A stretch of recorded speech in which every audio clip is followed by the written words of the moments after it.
What's he got to be depressed about? Well, where can I start? Let's start with the NHS. They're rationing health at the NHS. Sung to the tune of their changing the guards at Buckingham Palace. All of the sick people are going to have to clear the hospitals. Everybody out. All right, that's an exaggeration, but it's no comfort when you're the person being told that the NHS won't help you because it costs too much. What sort of a third world country are we running here? NHS bosses are drawing up a national rationing guideline for routine operations and prescription medicines. Medicines they're going to be rationing now. We're going to be getting a care package from Zimbabwe. The NHS only got a third of the money that they asked for in the budget. A third. That's, 43%?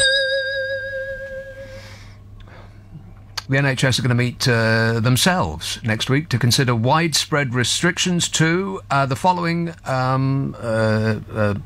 medical procedures. They include, but are not limited to, hip and knee surgery, IVF, antidepressants and painkillers. They're going to be rationing painkillers.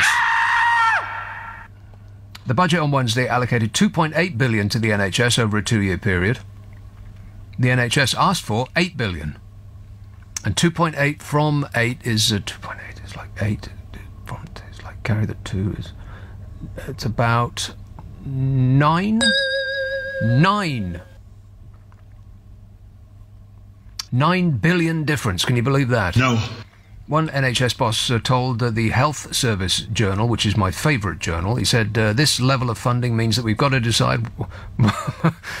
Don't be alarmed, I think he was being euphemistic. He said, we've got to decide which of the children to shoot first. I assume he's joking, unless that's a new policy to clear the backlog. Officials at NHS England are compiling a list of non-urgent operations and drugs which they claim the health service cannot afford to fund. Knees and hips, and antidepressants and painkillers.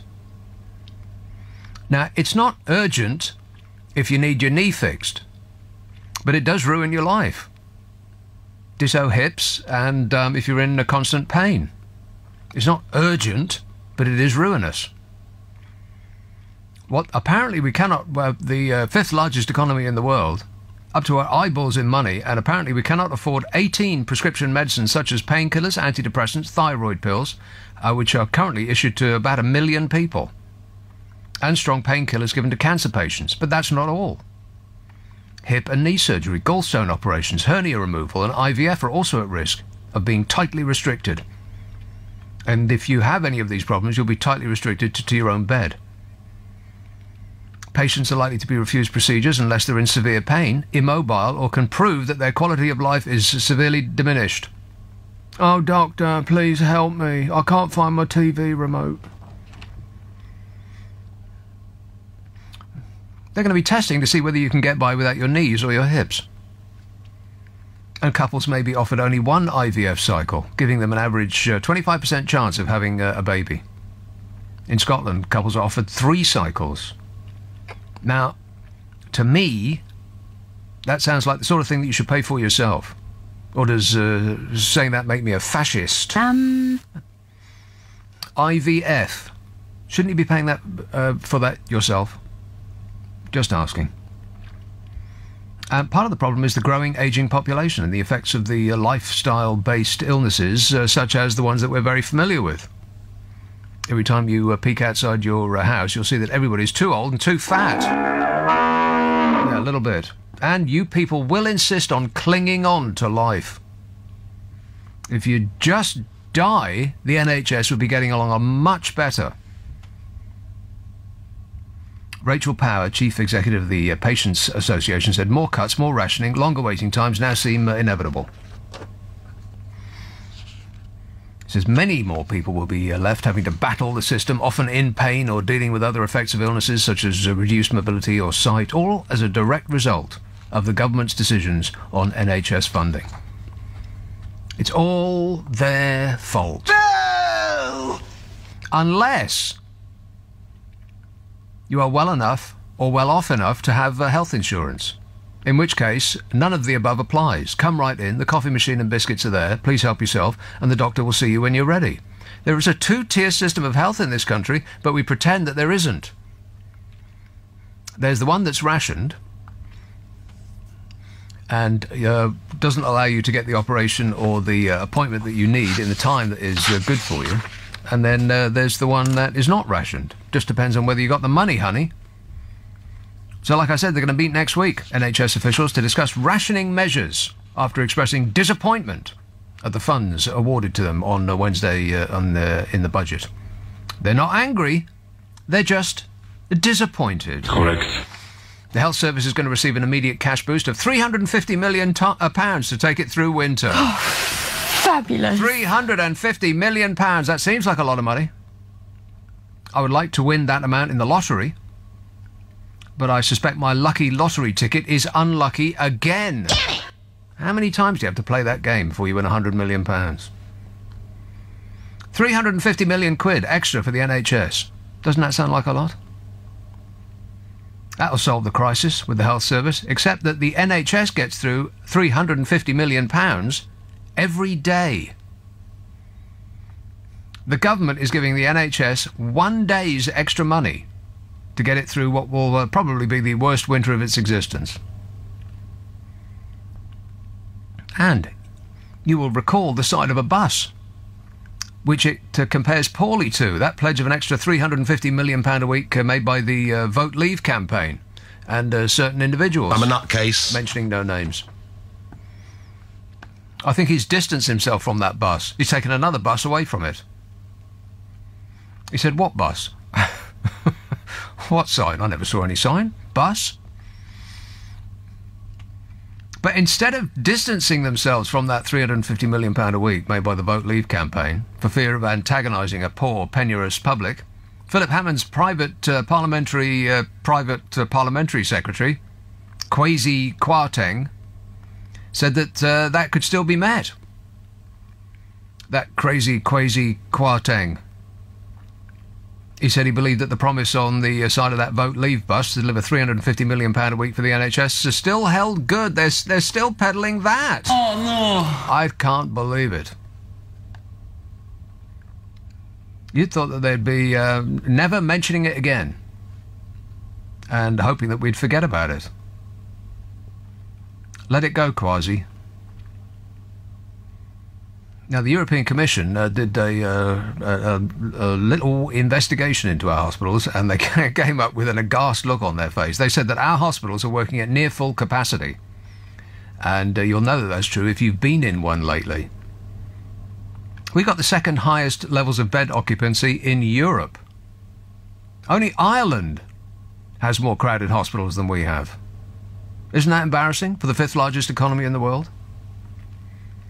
We also have, and this is not coincidental, the third lowest number of beds and doctors in the EU compared with our population. We're doing really badly. Truly, the NHS is the envy of the world. Safe in their hands. Right. How can that be? I mean, I can understand that they're under stress and strain, but how can we have the third lowest number of beds and doctors per head of population in the EU and yet be the fifth largest economy, not in the EU, in the world? Only Germany beats us in the EU. France is nipping at our coattails. So we're the second richest country in the EU, but we have the third lowest number of beds and doctors in the EU. Why? How? And other questions. Spending on health per capita. This is 2015 figures. Let's assume that the situation remains the same. Total health spending per capita in US dollars. Number one, the United States of America. Now, nobody should be following the United States of America in this or anything else that they do, come to that. You are going to love President Trump. Yeah, because they are, they probably have the worst organized health system on earth. It's the only country that doesn't have health as a right, health treatment as a right. It has health treatment as a luxury. You know, something that you can buy, like a big screen TV. So the United States should be sitting in a corner thinking about what it's done as a punishment. So let's ignore them, as hard as it might be under the current circumstances. Luxembourg is next. Luxembourg is just one big bank. If you've ever been to Luxembourg, you'll know that pretty much everybody there is driving a brand new, and I do mean brand new, Mercedes-Benz. It must be the biggest market for brand new Mercedes-Benz in the whole wide world. Every single person there has bought one. They're doing very, very well. It's just a giant bank. It's a lovely country, but a little bit... boring. Yeah. Then Switzerland, ditto, all of the above. But these are the countries that spend the most on health as of 2015 per head of population. Luxembourg, Switzerland, then Norway, and then us. No, of course not. Nowhere near. Norway, of course, are the tall, blonde people, always so perfect. And then the Netherlands. The Netherlands are right there at the top, as usual. Want to score some pot? Then Germany and Sweden and Ireland. And then us. No! Not even close. So it's the United States, Luxembourg, Switzerland, Norway, Netherlands, Germany, Sweden, Ireland, Austria, Denmark, Belgium, Canada, Australia, France, Japan, Iceland, and then us. About half what the countries at the top, discounting the United States of America, spend. No wonder we're in such trouble. It's the economy, it's the economics of it, stupid. If you spend so little, then you just get what you pay for. It's obvious, isn't it? At least we spend more than Estonia. At least we've got that. Phew. Here's a call in Sheffield. Hello, Jessica. Yeah, hi there, Nick. Jessica. I do think, you're so right, really. Am I? You do, you're always right, surely. But you do get what you pay for. Yeah. Honestly, the NHS is an amazing institution. We all know that. We've probably all used it. And like anything that's there and it's free, you think, well, I'll take advantage of that sometimes. And there's a... Take advantage of it? Well, I think so, because, if you need to call upon the NHS because you have, an emergency, let's say, let's just use that as an example. Right. Say you can't find your left shoe, something like that. So you dial 999. No. Say that you think someone's having a heart attack. Oh, that. So you step in and you be a good citizen and you call upon the NHS to help that person, and that person's probably helped, and that's what it's there for. But sometimes, anyway, I don't want to get too drawn into it really, because it's. Well, it sounded like you were building up to a point. Well, no, my point is this, that I hurt my back last week, carrying a mattress up the stairs. Ah, well, it's a self-inflicted wound. Stop whining. Yes. No, but the point is I'm not whining, that's the point. I thought it was all right, but it did start to hurt a bit, so I went to my GP, and I think this is where the money's got to be made. The emergency part of the NHS service and the long-term kind of palliative care of staff is really important. But, you've hurt your back, so you go to your GP and you say, I've hurt my back. Yeah. And he says, right, he said, get out of my office. How did you get an appointment so quickly? Well, do you know what? I waited about 3 days. My doctor's it's a practice. There's 8 people in there. I don't care who I see. They're still practicing. Well, yeah.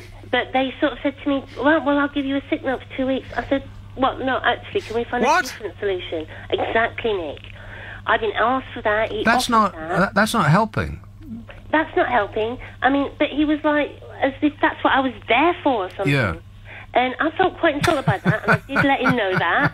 I said, I need some painkillers that are a bit stronger than I can get at Boot, that can still allow me to function, because I'm busy. Yeah. And you're saying here's 2 weeks off, and in my job, I will get paid exactly the same. But surely, what is it that's wrong with your back? It's like you slipped your disc. Well, that's a bit vague, though, Jessica. Didn't he do some, hands-on investigation? No, he said that he gave me some painkillers, and he told me if it got worse to come back, or if it got really bad to go to A&E.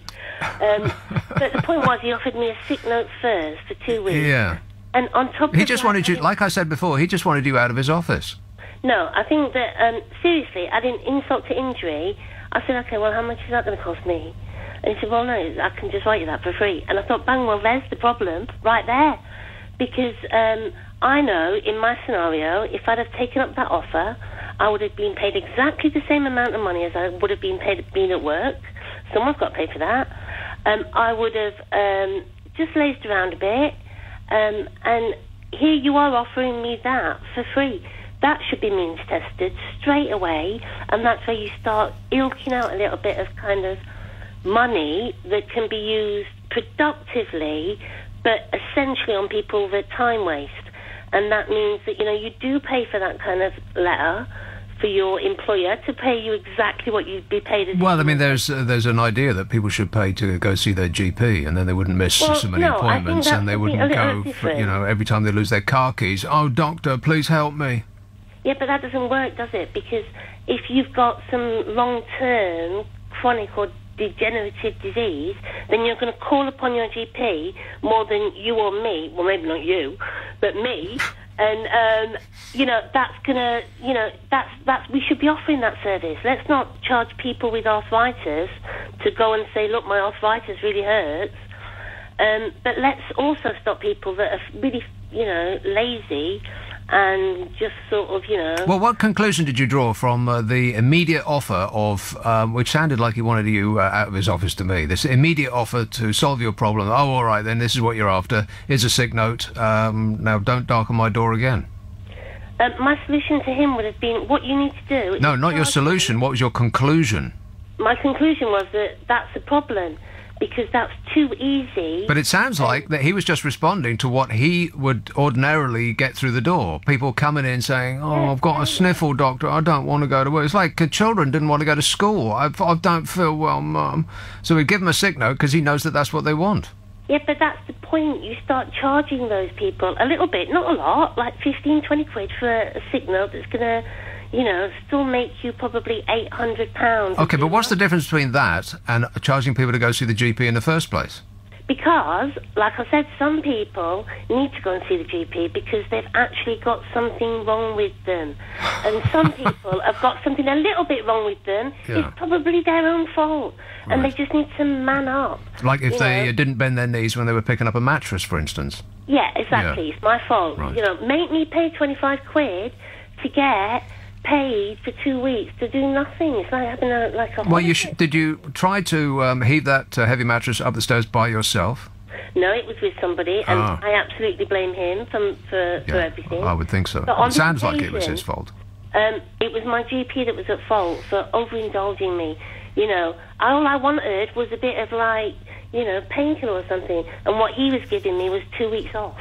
Yeah. I mean, what it sounds like, I'm no medical professional or an expert on this or any other subject, as a matter of fact, but it sounds like you need more sort of manipulation of your back, rubbing of the muscle or like chiropractic or... Yeah. Didn't he offer any of that? Did he even take a look? It feels a lot better now, to be honest, and like I say, according to my GP, I could have had for free another week off next week. Instead, I'm going to be really busy. Well, that's a good or bad news, depending on how you feel about it.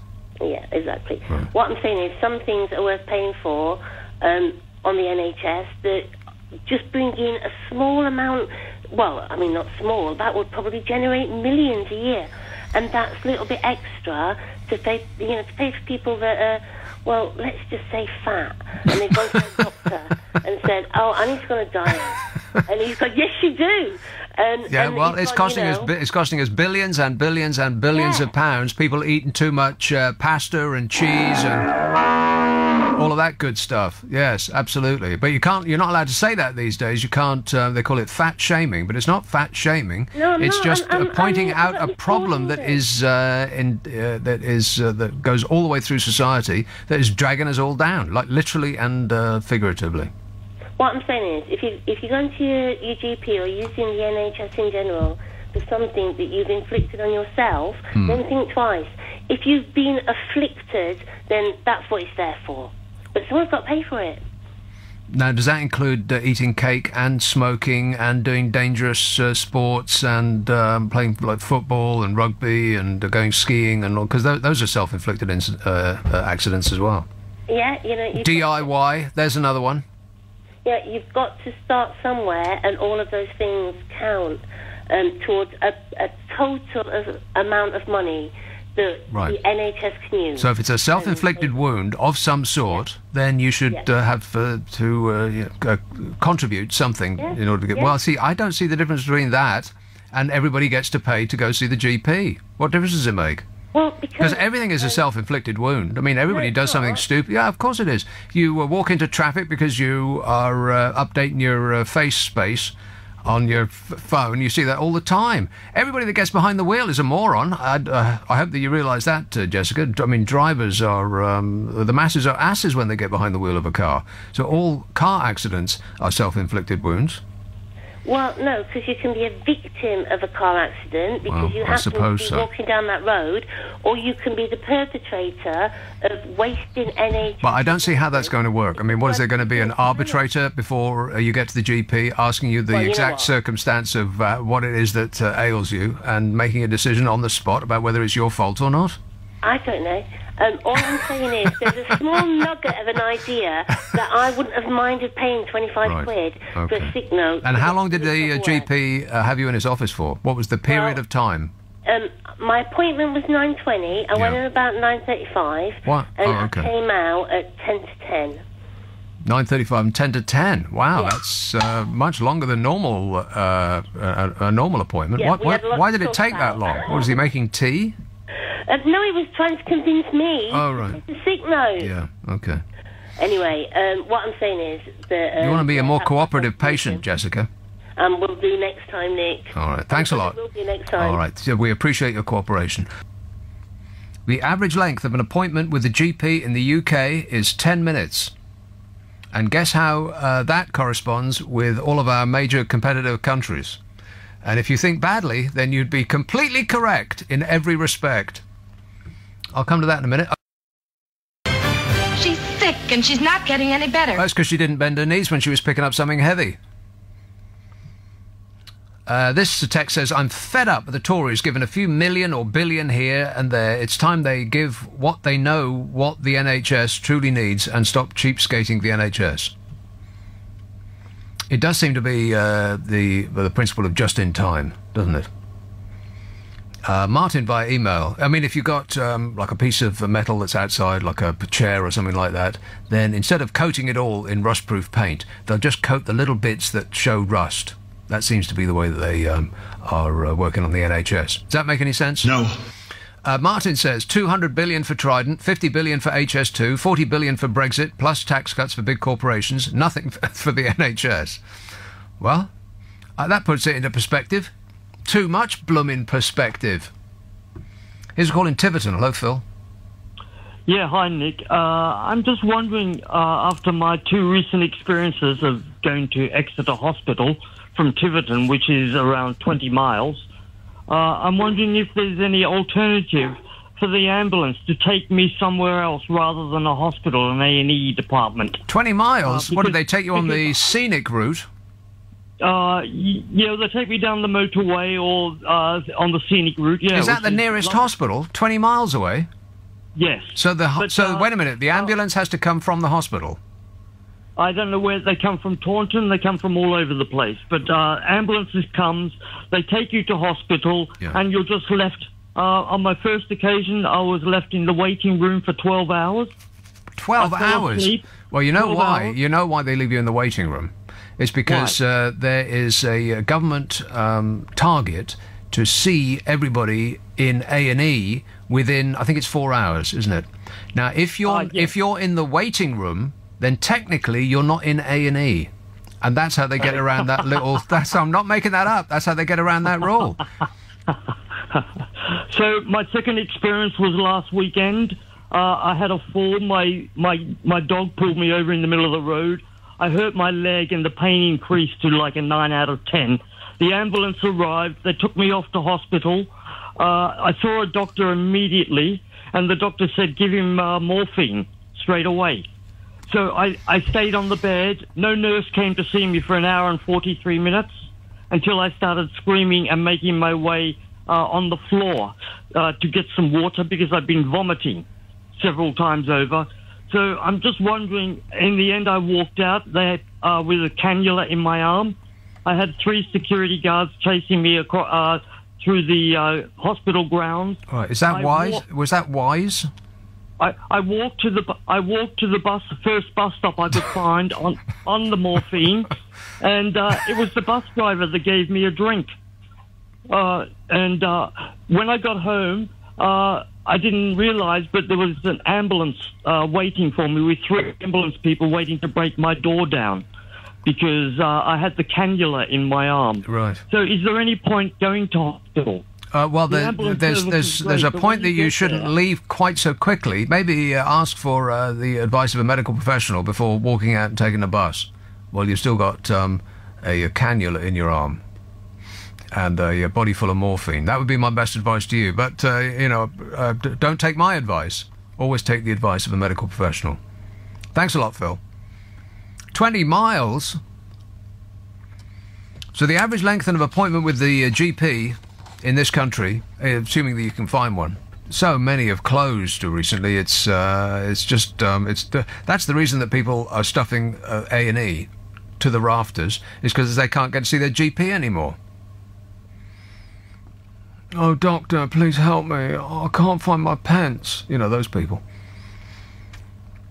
The average length of an appointment with the GP in this country is 10 minutes, which is not enough. It's not remotely enough. Research by the Charity Health Foundation, based on a polling of GPs from 11 countries, including Germany, France, Australia and the US, has suggested that the amount of time that GPs spend with patients in this country is the lowest in the developed world. Oh, fabulous. We are the worst. 5th largest economy. Just keep that in mind at all times. The Royal College of General Practitioners and the British Medical Association have both expressed concern over consultation lengths as outlined above. They said, the typical patient has a range of multiple conditions, said one expert. They could have diabetes and heart disease and some moderate depression. I'm getting a moderate depression just reading this. Patients can be on 10 medicines. You can't possibly provide good care in 10 minutes to these sort of patients, they say. If we had longer, you could do so much more to reduce hospital admissions and repeat attendances. We have the shortest consultations in Europe. And we don't have the infrastructure in the community to cope, so everybody goes to A&E and is bothersome and acts up, as we've heard already. How are we going to fix that then? Just asking. Ray in Finchley says, how about we take an extra £10 a month from every working person in the UK? We ring-fence that money for the NHS only. Do you think that would help fund our failing health service? I don't know about fund, but it would help. There's no doubt about it. It's all about the money, honey. We're just not spending enough money on it. So we're going to have to take more in tax. And that's the response that you get. See, it's a quality of life thing. Do you want to keep a little bit more of your money in order to fritter it away on stuff that you don't need? Or would you rather just put it in a big pot where everybody can, not that kind of pot, not this sort of pot. Want to score some pot? No, not the kind of pot you score, but a big pot of money that the NHS can take out of when it needs to. Like other countries that spend more than we do, that whose citizenry are HAPPY-er than we are. There's a direct correlation between your health and how happy you are. It's obvious, innit? Pat says, I've just had my gallbladder out. The pharmacist who came round to check what medication I was to have before I went home asked me if I had paracetamol at home. And when I said yes, she said, that'll save us some money then. And, and did the same with the lady next to me. Wow. We can't afford paracetamol anymore. This is just getting embarrassing, isn't it? It's a good job there's no economic rocky roads ahead. Otherwise, we'd really be in trouble. It's a good job there's no great shock due to the economy in the next couple of years. Otherwise, we'd be right up the creek. Graham says that the NHS isn't free. It costs the taxpayer a fortune. Like any state-owned organisation, it soaks up money like a sponge. We need a government with the guts to completely overhaul it to stop all this tremendous waste. As it is, the more cash a party says they're going to chuck at it, the more popular they are. Well, yes, of course the NHS isn't free. We just think of it as free and treat it as free, which is another important point, because it's free at the point of use. And anything that's given away free, you treat dismissively, correct? How many times have you missed an appointment? Now, be honest, how many times have you missed an appointment with the NHS? Or you've been staggeringly late, you just can't be bothered to show up, or you've had to wait so long that you felt better and couldn't be bothered going. Well, all of that costs money. Now, if you had to pay for those visits directly, you wouldn't have missed them, right? Even if that had been £10. Let's have a call in Epsom. Hello, Martin. Hi, Dr. Nick. Yes, sir. How can I help you? Right, I've got a little idea of, first of all, just, it's necessary to say you're the best thing that ever happened to radio, so thank you very much for that. Oh, well, thank you. Second of all, I had a surcharge on the dinner that I ordered yesterday on my app, 75p ordering surcharge, just to bring up what you were talking about last surcharge? On your dinner? Yeah, on my burger, yeah. Now, wait a minute, they charge you, I'm guessing, £12 for the burger? Well, it was a minimum order of £10, so I had to put together £10 of burger order. Now, is this... So they delivered it to you? Yeah. I don't really understand the concept of it, because wasn't it cold by the time it got to you? Cold and droopy and saggy? It was lukewarm. Saggy it and... gets delivered in... Yeah, it gets delivered in those, boxes. Yeah, it doesn't really matter. Saggy and claggy and blech. Yeah. Yeah, that's about the size that I feel now after eating it. So to save the NHS, I think... Now, wait a minute. This 75p, that wasn't a tip for the driver. No. That's for the pleasure, for the convenience of being able to order it on a credit card. Right. And there's no other way of ordering it. You can't pop some cash in an envelope and stick it in the post, because otherwise your burger would be really cold by the time it got to you. So the only way that you can order it comes with a special fee for the ability to pay them. Now, to be fair, I could have paid the man in cash, but that kind of leads me into my point that I never carry cash, that I think less and less people are carrying cash. Yeah, and that's insidious, by the way, and we should definitely fight that. No. Absolutely. That we need to go back to cash. This everything on a credit card thing is just stocking up trouble, and we're in enough trouble as it is. No, Nick, this is how we're going to save the NHS, by banning cash. What? Okay, so this has been my theory for a while now. And I know you and I share quite liberal views on drug legalization and stuff to fight the bogus war on drugs. Yeah, that they'll never win. I think we can... Well, there we go. And I think we can all agree illegal narcotics probably don't do the NHS any favours, right? So why not just wipe out all illegal drug trade in the UK by banning cash? Because no one ever bought, an ounce of cocaine on debit card, right? No, they would have chopped it up with one, but they didn't actually buy it with one. I don't know. I would suspect that that people in the city do exactly that, because I know that there's bars in the city of London that cater for the people in the people in the banking racket. Those people that will put on a bill, a bottle of champagne costs £100, and a sparkler that goes in the top of it costs £50. And the sparkler is not actually a sparkler at all. It's a little packet that comes on a tray. They absolutely do that. So you could put all that on a card, and you could put it on, expenses, essentials. It seems I'm far more naive about it. You seem to have much more experience. No, I just read about this in the paper. There was a bar that was busted a little while ago, and if we think that one bar that was busted is solving that problem, then we are out of our minds. It's everywhere. Yeah, but it would fix, crack cocaine and the poor people drugs, because right? Because they're not credit worthy. Oh, well, you're making a lot of sense. Exactly. Exactly. So crack cocaine and spice and all this stuff. That, Food. Food. Don't forget food, because if the cash is gone and they can't afford, and they're not credit worthy enough to get a credit card, then they won't be able to buy, food. Yeah, but every debit card is free. Every debit card is free. You don't have to just use a debit card. It's just you open an account, you get a free debit card from the bank. Yeah, you get a free debit card, but you don't get free money. Do you get free money? No. I don't think so. No, I think I would have heard about that. So I'm not saying everyone use credit card. I'm just saying everyone use debit card. It's the cash that it's not the it's not the lending that I'm encouraging. Okay, but what difference does it make? So people aren't spending money on crack cocaine. That's not going to help the NHS. How's it going to help the NHS?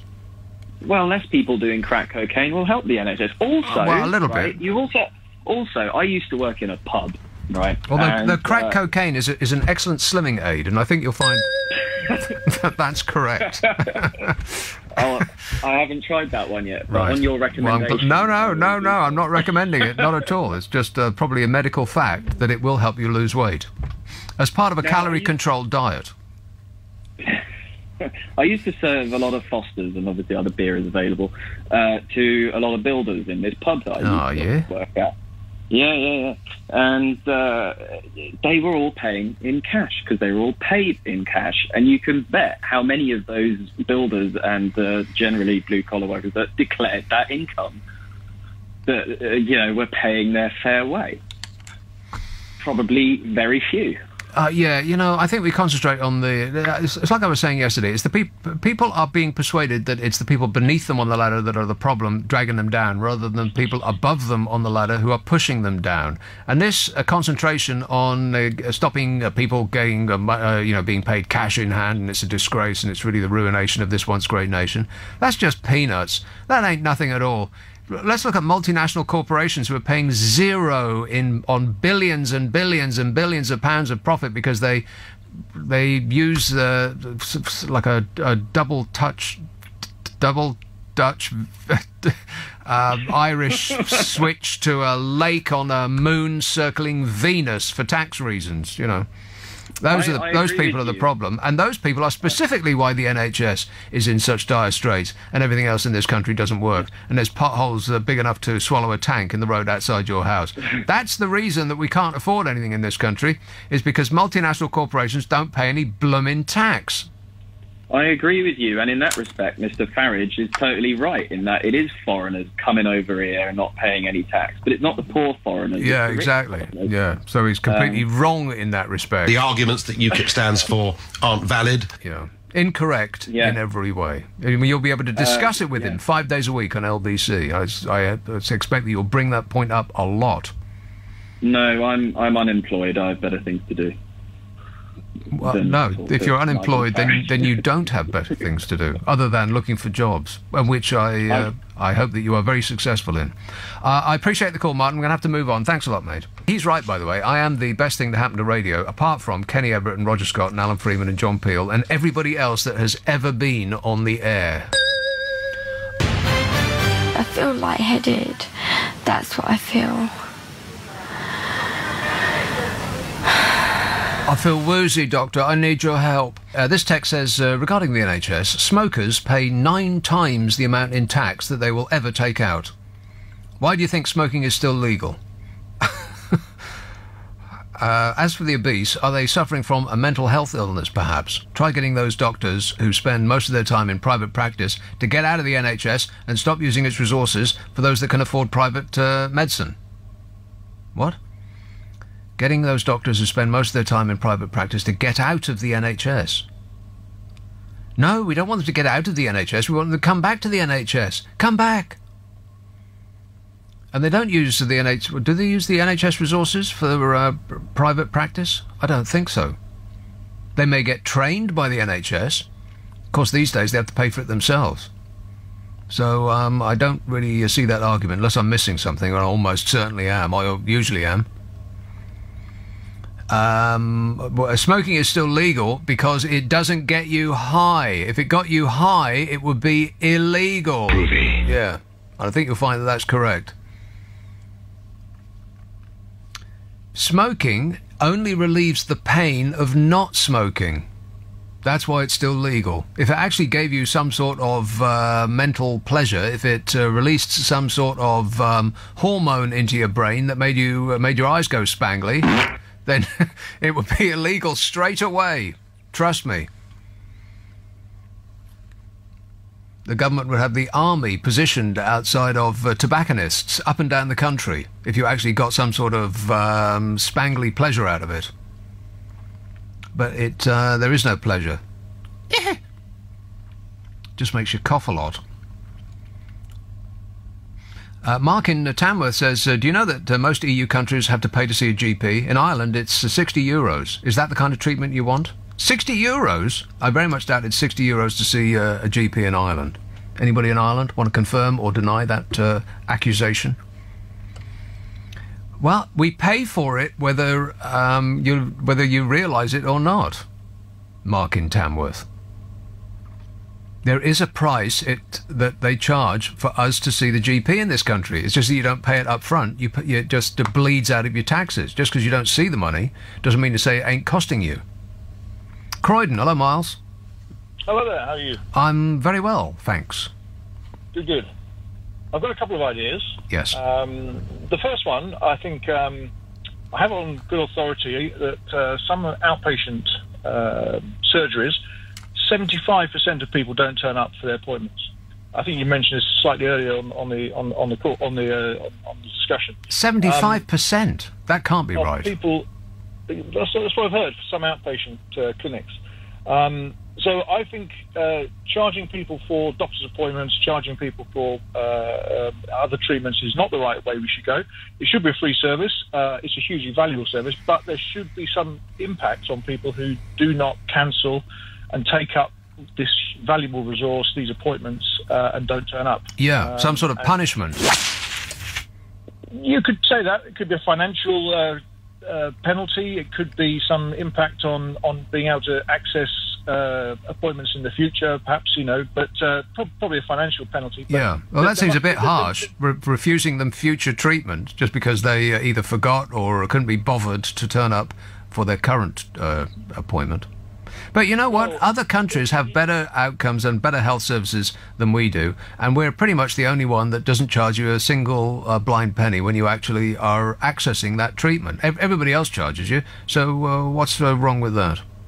Well, what's wrong with that is the people that can't pay would go without treatment. I see. I'm not sure that that's right, because there must be poor people in France and Germany and Spain and Ireland and Luxembourg and Switzerland and all the rest of it, and they access it anyway because the government will chip in. Well, but they probably don't go for checkups. They probably don't go for dentistry. Well, that's a hell of an assumption there, Miles. Okay.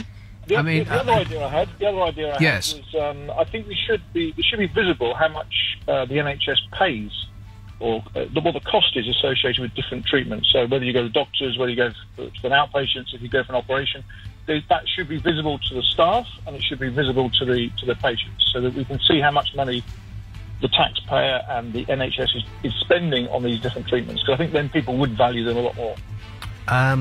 Yes, maybe. Perhaps. Leave that with me. I'll ponder that over the next 3 minutes while we listen to the bad news. Thanks for that.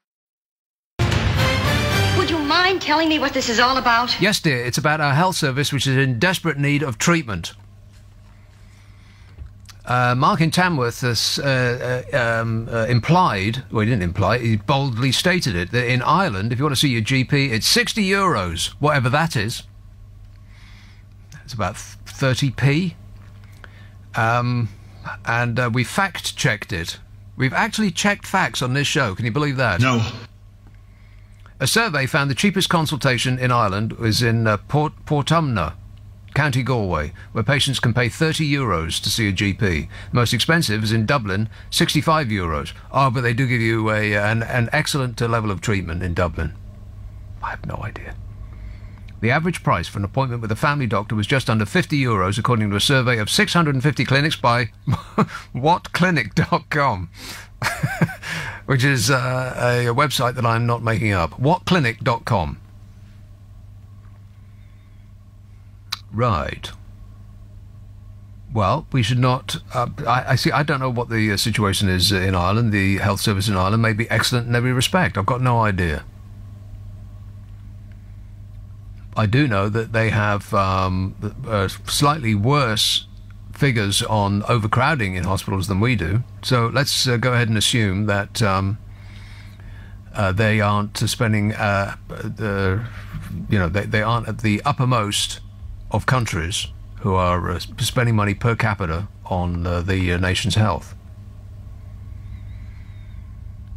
Andy in London says that the NHS is being paid for just from the taxes on cigarettes, but the problem is nobody knows where the money goes.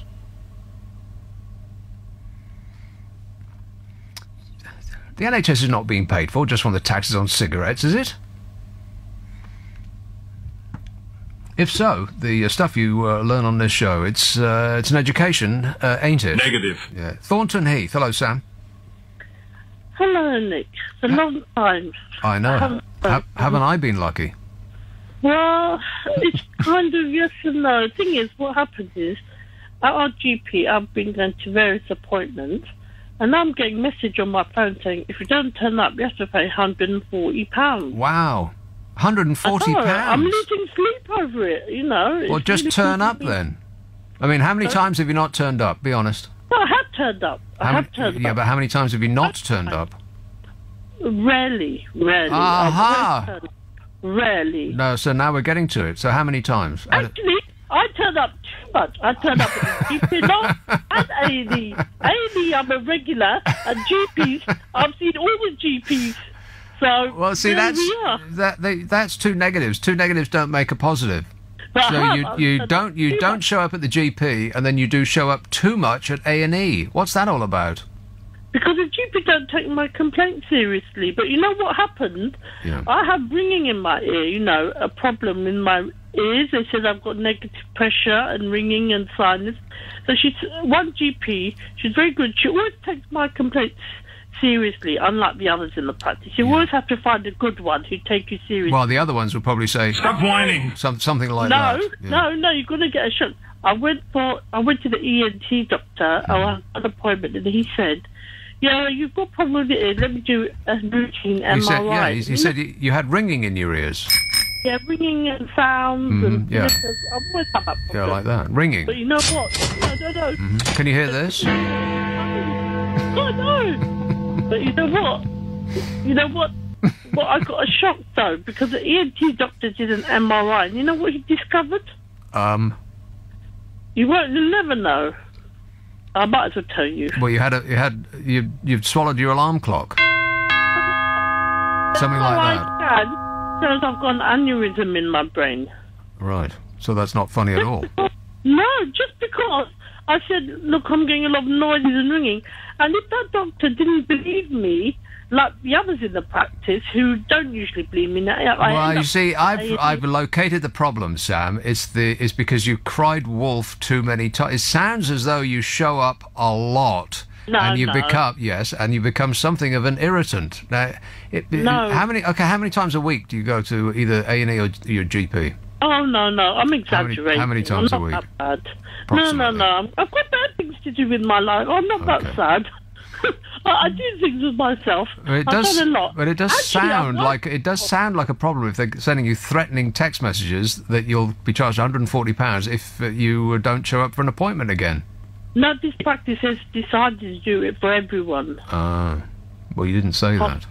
Everyone, yeah. Well, don't lose sleep over it. Just don't miss it. That's all. Yeah, no, it's the only reason I'm losing sleep over. Yeah, well, no doubt. So how's that going to be treated? How's that going to work out? They were saying I have to have an angiogram at the end. See, it's a long waiting list, a waiting game. End of the month, 27th of December, I have to have cerebral angiogram. The surgeon will see me in the new year. So I don't know when he'll come back from his holidays. And then he said, then we decided we'll have to do probably open brain surgery. So it's a worrying time. Oh, for crying out loud. Well, yeah. Okay, well, I hope it works out well for you, Sam. Yeah, and I hope I ring you in the new year. Okay, all right. Well, I'll be here. Thank you. I hope you're there. All right. Best of luck. Thanks a lot, Sam. 0345 6060 973. Simon in Windsor says, you're right about this not carrying cash society that we live in today. I went into a bar in London last night, frequented by a younger crowd. Oh, they were probably doing the disco dancing, I expect. A young crowd, you say? And he said, when I paid with a £20 note, the barman genuinely looked confused. This cashless society will lead to more debts because you don't know what you're spending. Correct Amundo. And they look confused, probably a little bit perplexed and worried, because he would have to deduct the cost of the pint from your £20 note. And unless the till can do it for him, they can't do it. They just can't do it. They've got no idea. You ask a younger person today to do mental arithmetic, and they've got no clue. You ask them what 6 8s are, and they'll say, and they won't have any idea. 6 8s are 32. See, once you've learnt that, you never forget it. You should be learning your multiplication tables. 9 plus 3 is 14. I mean, it's not hard.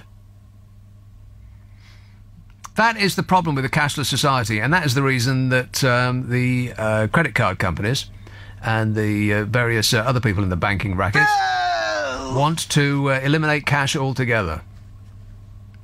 That's the reason why. It's because everything goes on credit. And we're up to our eyeballs in credit already in this country. I think we are I think we're the most indebted country in the world. That may not be true, but if we're not number one, then at least we're number two. And that is, government and personal debt. The personal debt is the really alarming part, because it's unsecured debt. All of that stuff that we're going around bashing plastic down on the counter, buying stuff we don't need with money we haven't got. We don't pay the bill off in full at the end of the month. Please don't call me and say that you do.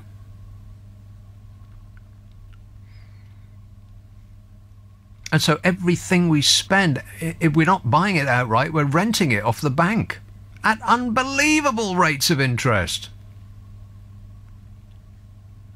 I mean, the actual rate of interest at the minute to, for banks to borrow money from each other is zero or there or thereabouts, and it has been for ages.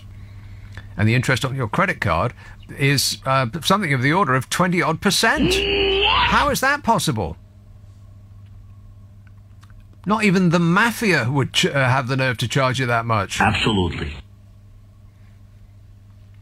And so every little thing you spend, every paper, every cup of coffee, every T-shirt, every bottle of water at the machine in the gym, all of that stuff, it just adds up and up and up and up and up, because it's like it's all free. You just put your card, you don't even have to put your card in the machine anymore.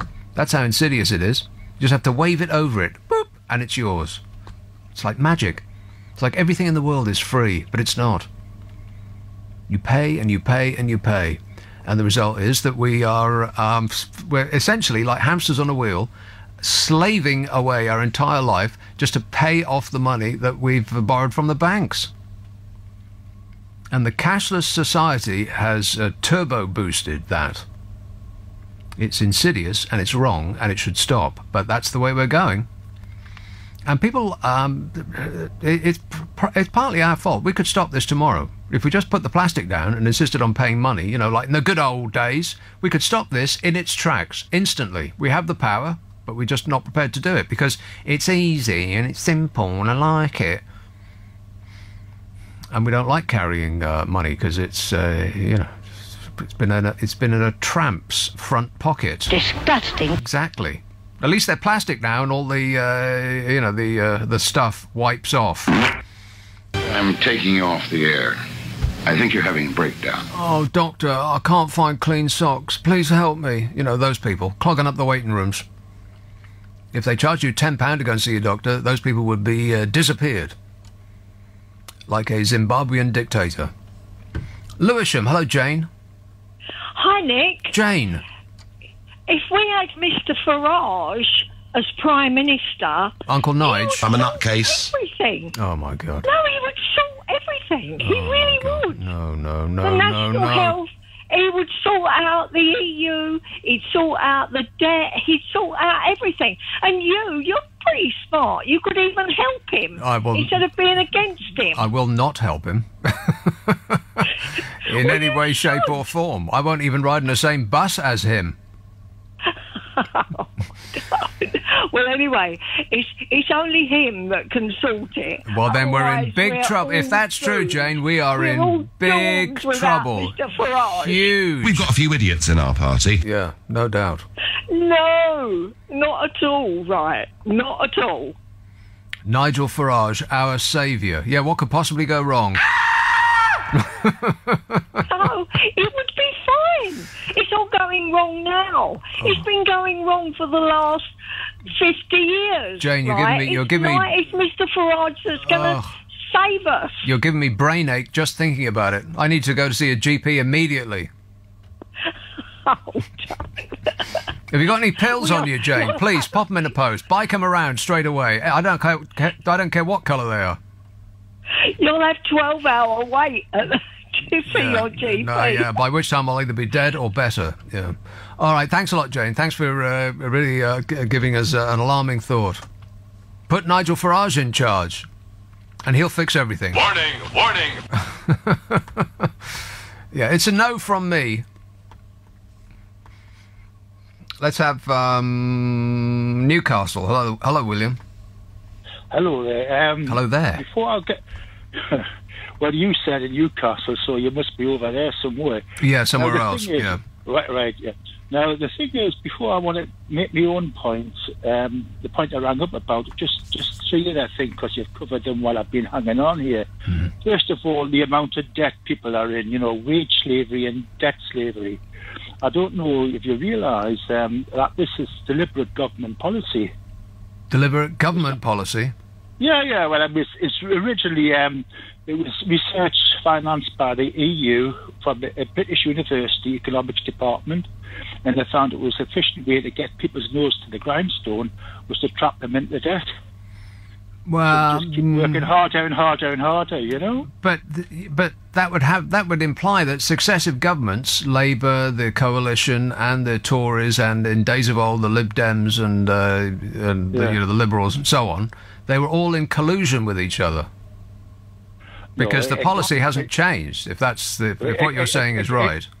Yeah. Well, you see, it doesn't really work like that because basically they're all on the same side. Well, there is something to be said for that. It doesn't really matter what government that we elect. The life remains the same, pretty much. The political parties that are promoted by the mass media all on the same side. I suspect that it's not an evil little scheme by the political class. It's more, if it's a little scheme at all, it's by the banking fraternity who pay for the political class to enjoy their fabulous lifestyles to which they have become accustomed. Well, to tell you the truth, I did mention this a few years ago on the local phone-in station around here. Oh, yeah. And my former bank manager, she said she heard me, and she was driving her car, and she was just a minute, she said she was punching the air with her fist. Yeah. Because basically she knew it was true. Well, you're lucky she wasn't punching your face with her fist. Like to punch him in the face. Hang on. Now the second economic point is about the health service.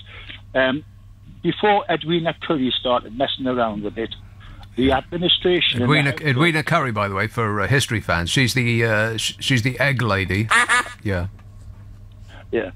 I bet she possibly did a good job with that. But anyway, the administration when she got going. Was 12% of NHS costs, which was the lowest in Europe. Administration, as in the management class, 12%. Yeah, the management and all that. Because what they always do is say, there's too many administrators now, enough nurses and so on. Okay. Right.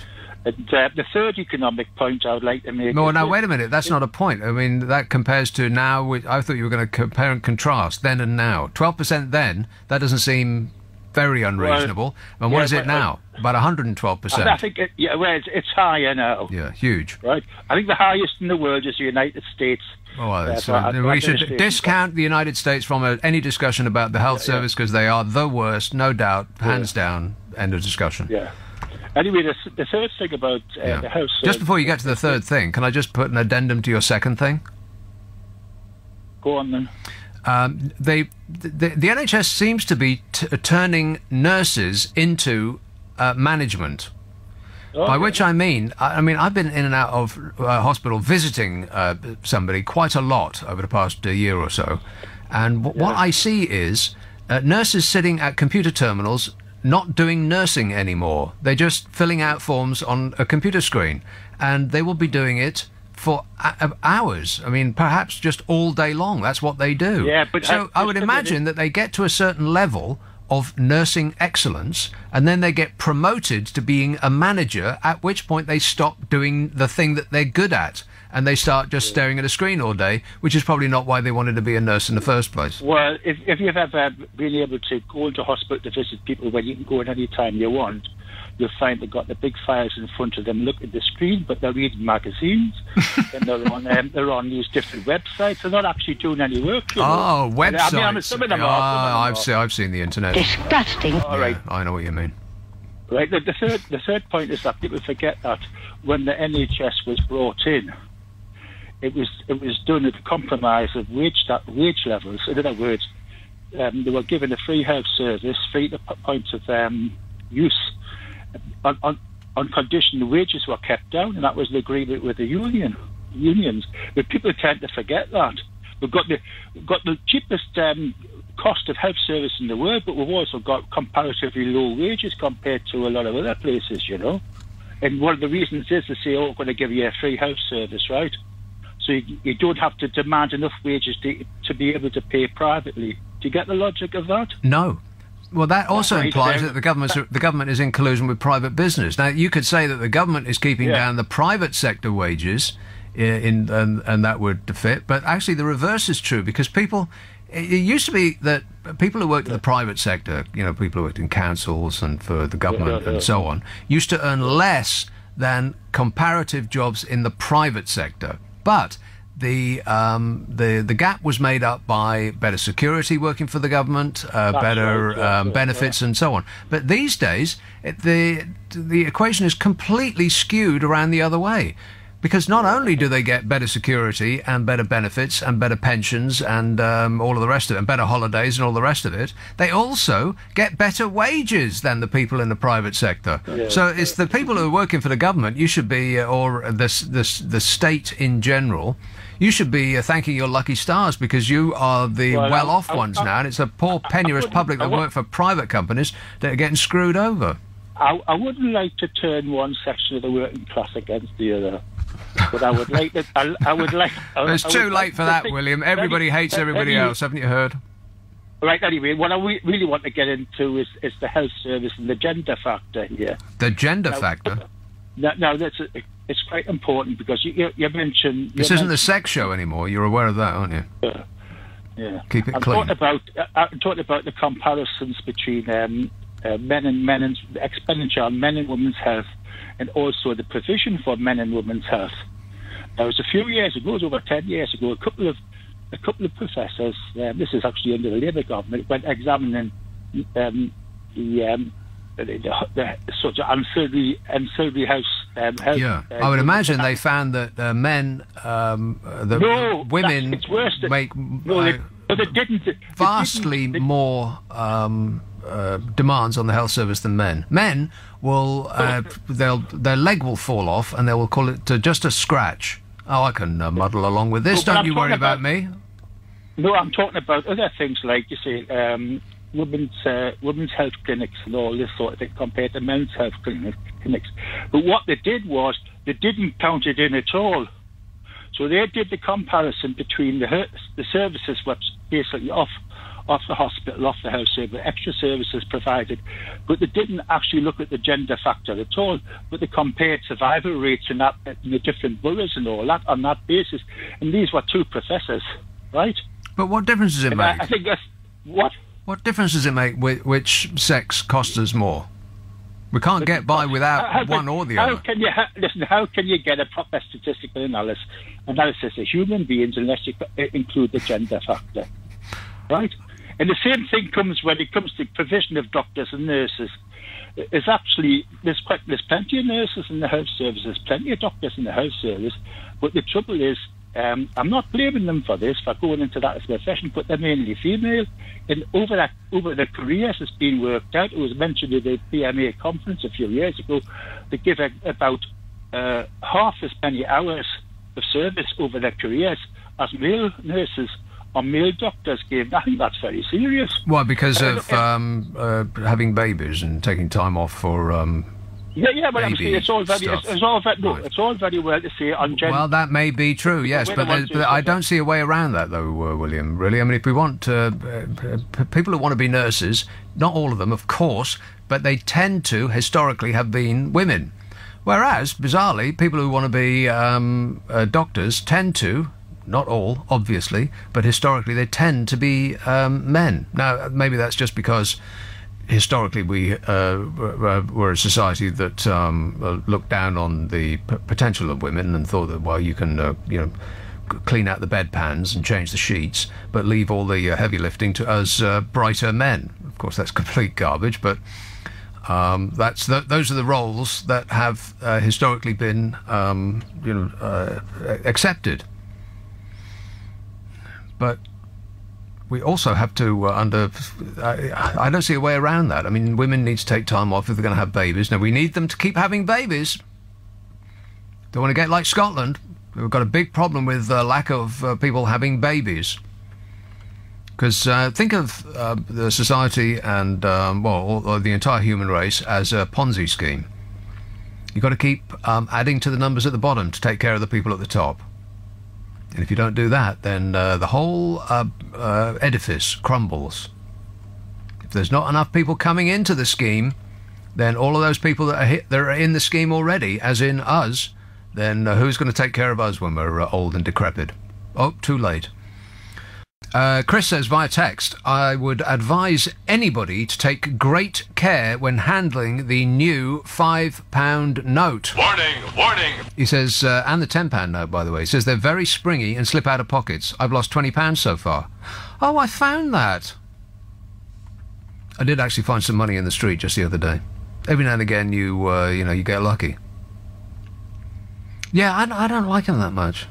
I mean, it's nice that, other people's gunk will wipe right off it, but you can't fold them very well. I like that you can look through them. That seems, that seems extraordinary and far out. Groovy. But, I don't know. I like paper, not plastic. This text says, you're absolutely correct. It is better to carry cash. Even some taxi companies here in Leeds, where I live, are installing card machines so you do not have to pay with cash. I think this is ludicrous. Whatever next. It's insidious. I'm telling you, they're doing it in order to enslave us. They're enslaving the human race. With great success. We are offering ourselves up for enslavement. So shame on us. Just because it's easy, we will we have foregone cash in record time.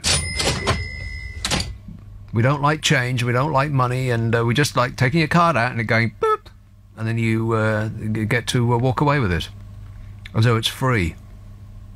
We just like the sound of that bell. Actually, if it made that noise, I would be encouraged to buy something, even something I didn't want. Wouldn't that be great? At that volume as well. Every time you put your card over a reader, it made that noise.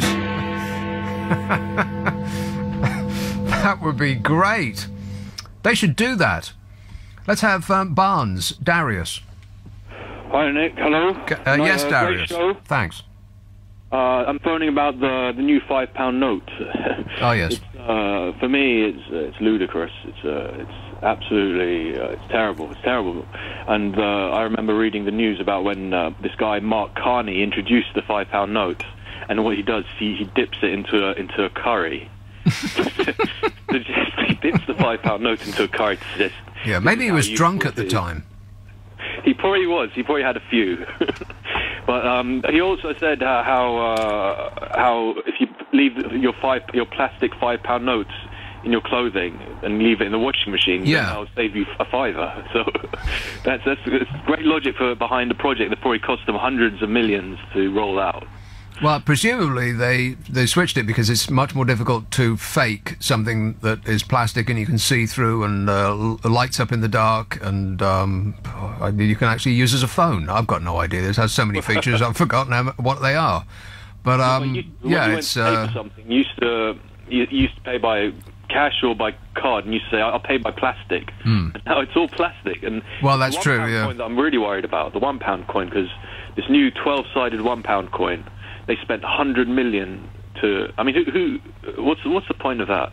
They spent 100 million? 100 million, again, I think, is to develop this new pound coin, yeah. Holographic one in the middle of it. And where did this money come from? I wonder, where did they get this money from? They just print it, Darius. They're the people that print it. They print money and they use the printed money to make more plastic money. And I do actually like the new... I think the new pound coin is excellent, and I'd like more of them. Oh, fair enough. Yeah. It reminds me of the old threepenny bit. Do you remember the threepenny bit? No, it's before my time. Right, okay. Well, those are the good old days when with 3 pence you could buy a holiday in Morecambe and a 3-piece suit. And you tell that to the kids today and they won't believe you. They wouldn't believe it. No. Yeah, all right, thanks a lot. Jane says via text, how can you always be so wrong? What? If both men and women took the one-child policy or maximum 2 children, the world's problems would be over, as we shall be in tune with the earth and have enough space. Yeah, there's a problem with that. Those fewer numbers of children would be taking care of vast numbers of old people who would be clinging on to life. Selfishly. It might work when a few generations fall off the end of life's conveyor belt, but at the moment there's too many people who are here already to be taken care of in their uneconomic dotage by so few children. See, that's the problem that we have. Because we need those kids to come in, not only take, but literally take care of us and, change us and take us for a walk and so on. But we need them to be economically active when we are not economically active. When we're, enjoying our retirement or not enjoying our retirement, as is probably, most often the case. Sitting there grumbling, I don't like this and I don't like that, and moan.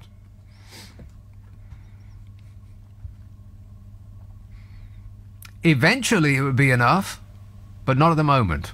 We'll have to have a slow fade out, Jane. And I think you'll find that is right.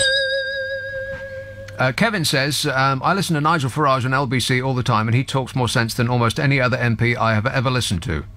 Says Kevin in Wellington, New Zealand.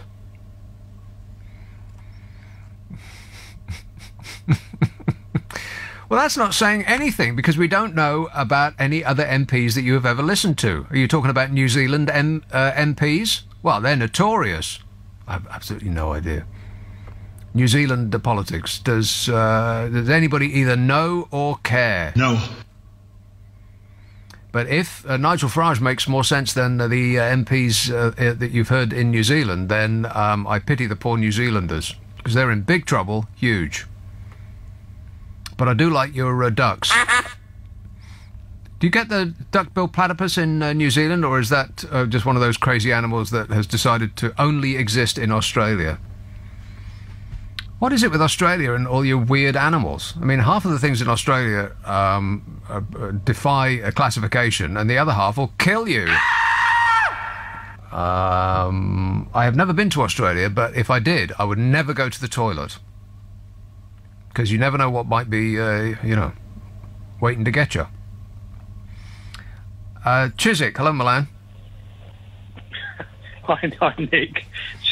Weird image of going to the toilet in Australia. Don't do it. God, you were mentioning about being cashless as like a concern or So I have to disagree with you What? on this one because, well, I have to put my cards on the table and say that I'm coming from a view of being in the payments industry. So there are so many benefits. You're in the payment industry. What does that mean? Yeah. Well, I'm a payments lawyer. So. Oh, you're a payments lawyer. Lawyer. So I have to confess that there's a conflict of interest, and maybe that my view is biased. Okay. But there's so many benefits of you using credit cards. To whom? The credit card companies? To you. You're protected through law. If you buy something and the company goes bust, you're protected through the Consumer Credit Act. Well, I suppose so. I have actually availed myself of that facility, and I couldn't believe that it actually worked. I bought a pair of trainers from a company that appeared to have a physical presence in this country. And I looked them up on a World Wide Web because the trainers that I was looking for, they're trainers. Can somebody explain why trainers cost so blooming much? They're just made of plastic, for crying out loud. They must cost about 10 pence to make and £100 to buy. But anyway, not that I'm complaining. Stop whining. And so I bought this pair of trainers, but before I did so, I did due diligence. You, being a liar, you'll be familiar with the due diligence. And so I checked this company out. I looked them up and down. I called them up on the phone to make sure that they still existed. And oh no, I didn't actually call them up on the phone. I looked them up on the World Wide Web, and I actually went up and down the street with Google to make sure that they were there, and everything seemed to check out. And so I bought them. And they sent me a pair of shoes that didn't resemble in any way what I'd asked for and looked like complete knockoffs. I mean, they had the Nike swoosh on the side, but I think Nike would want to distance themselves from those shoes. But they probably want to pull on a pair of their own shoes in order to put some distance between themselves and the pair that arrived at my house. And so I called up my credit card company and I said, what? And they said, we can help you. We will investigate this with full force, and toot sweet, you will find money has been inserted up your account. And they were right. Exactly. I got my money back. I couldn't believe it. Yeah, by Section 75, you, as a cardholder, are entitled to protection. If you paid by cash, that cash would have gone down the drain. Yeah. And also, using your card, you earn as you spend because you can get rewards like cash back. Rubbish.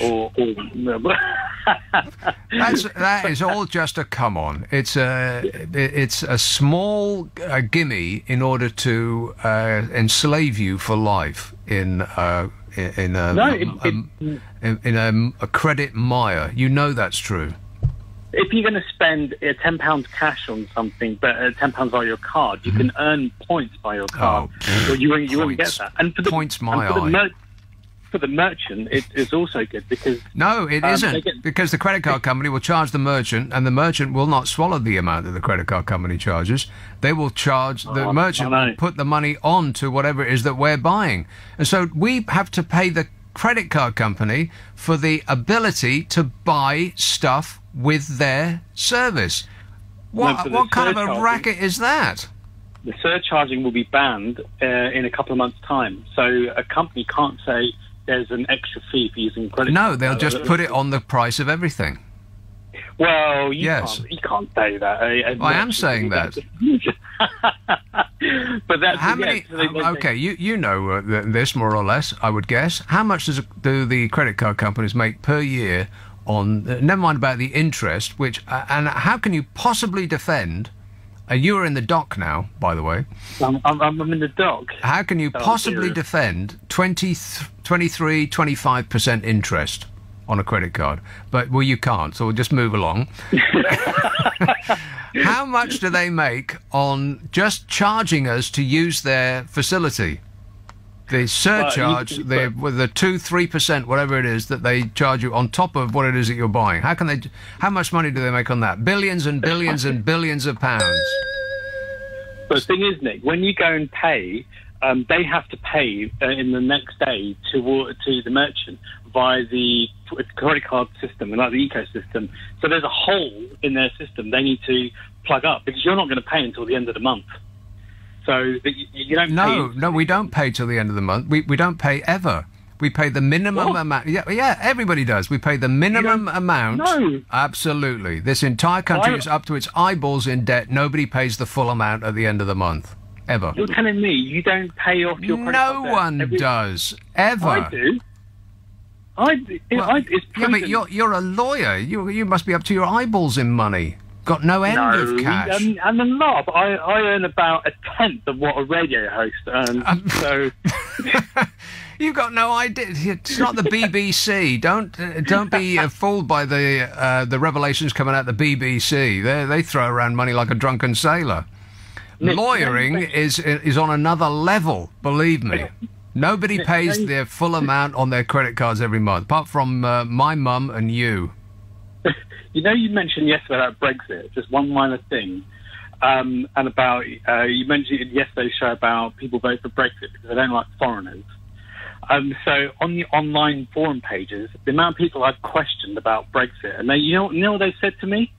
Did they say stop wasting your time on online forums? They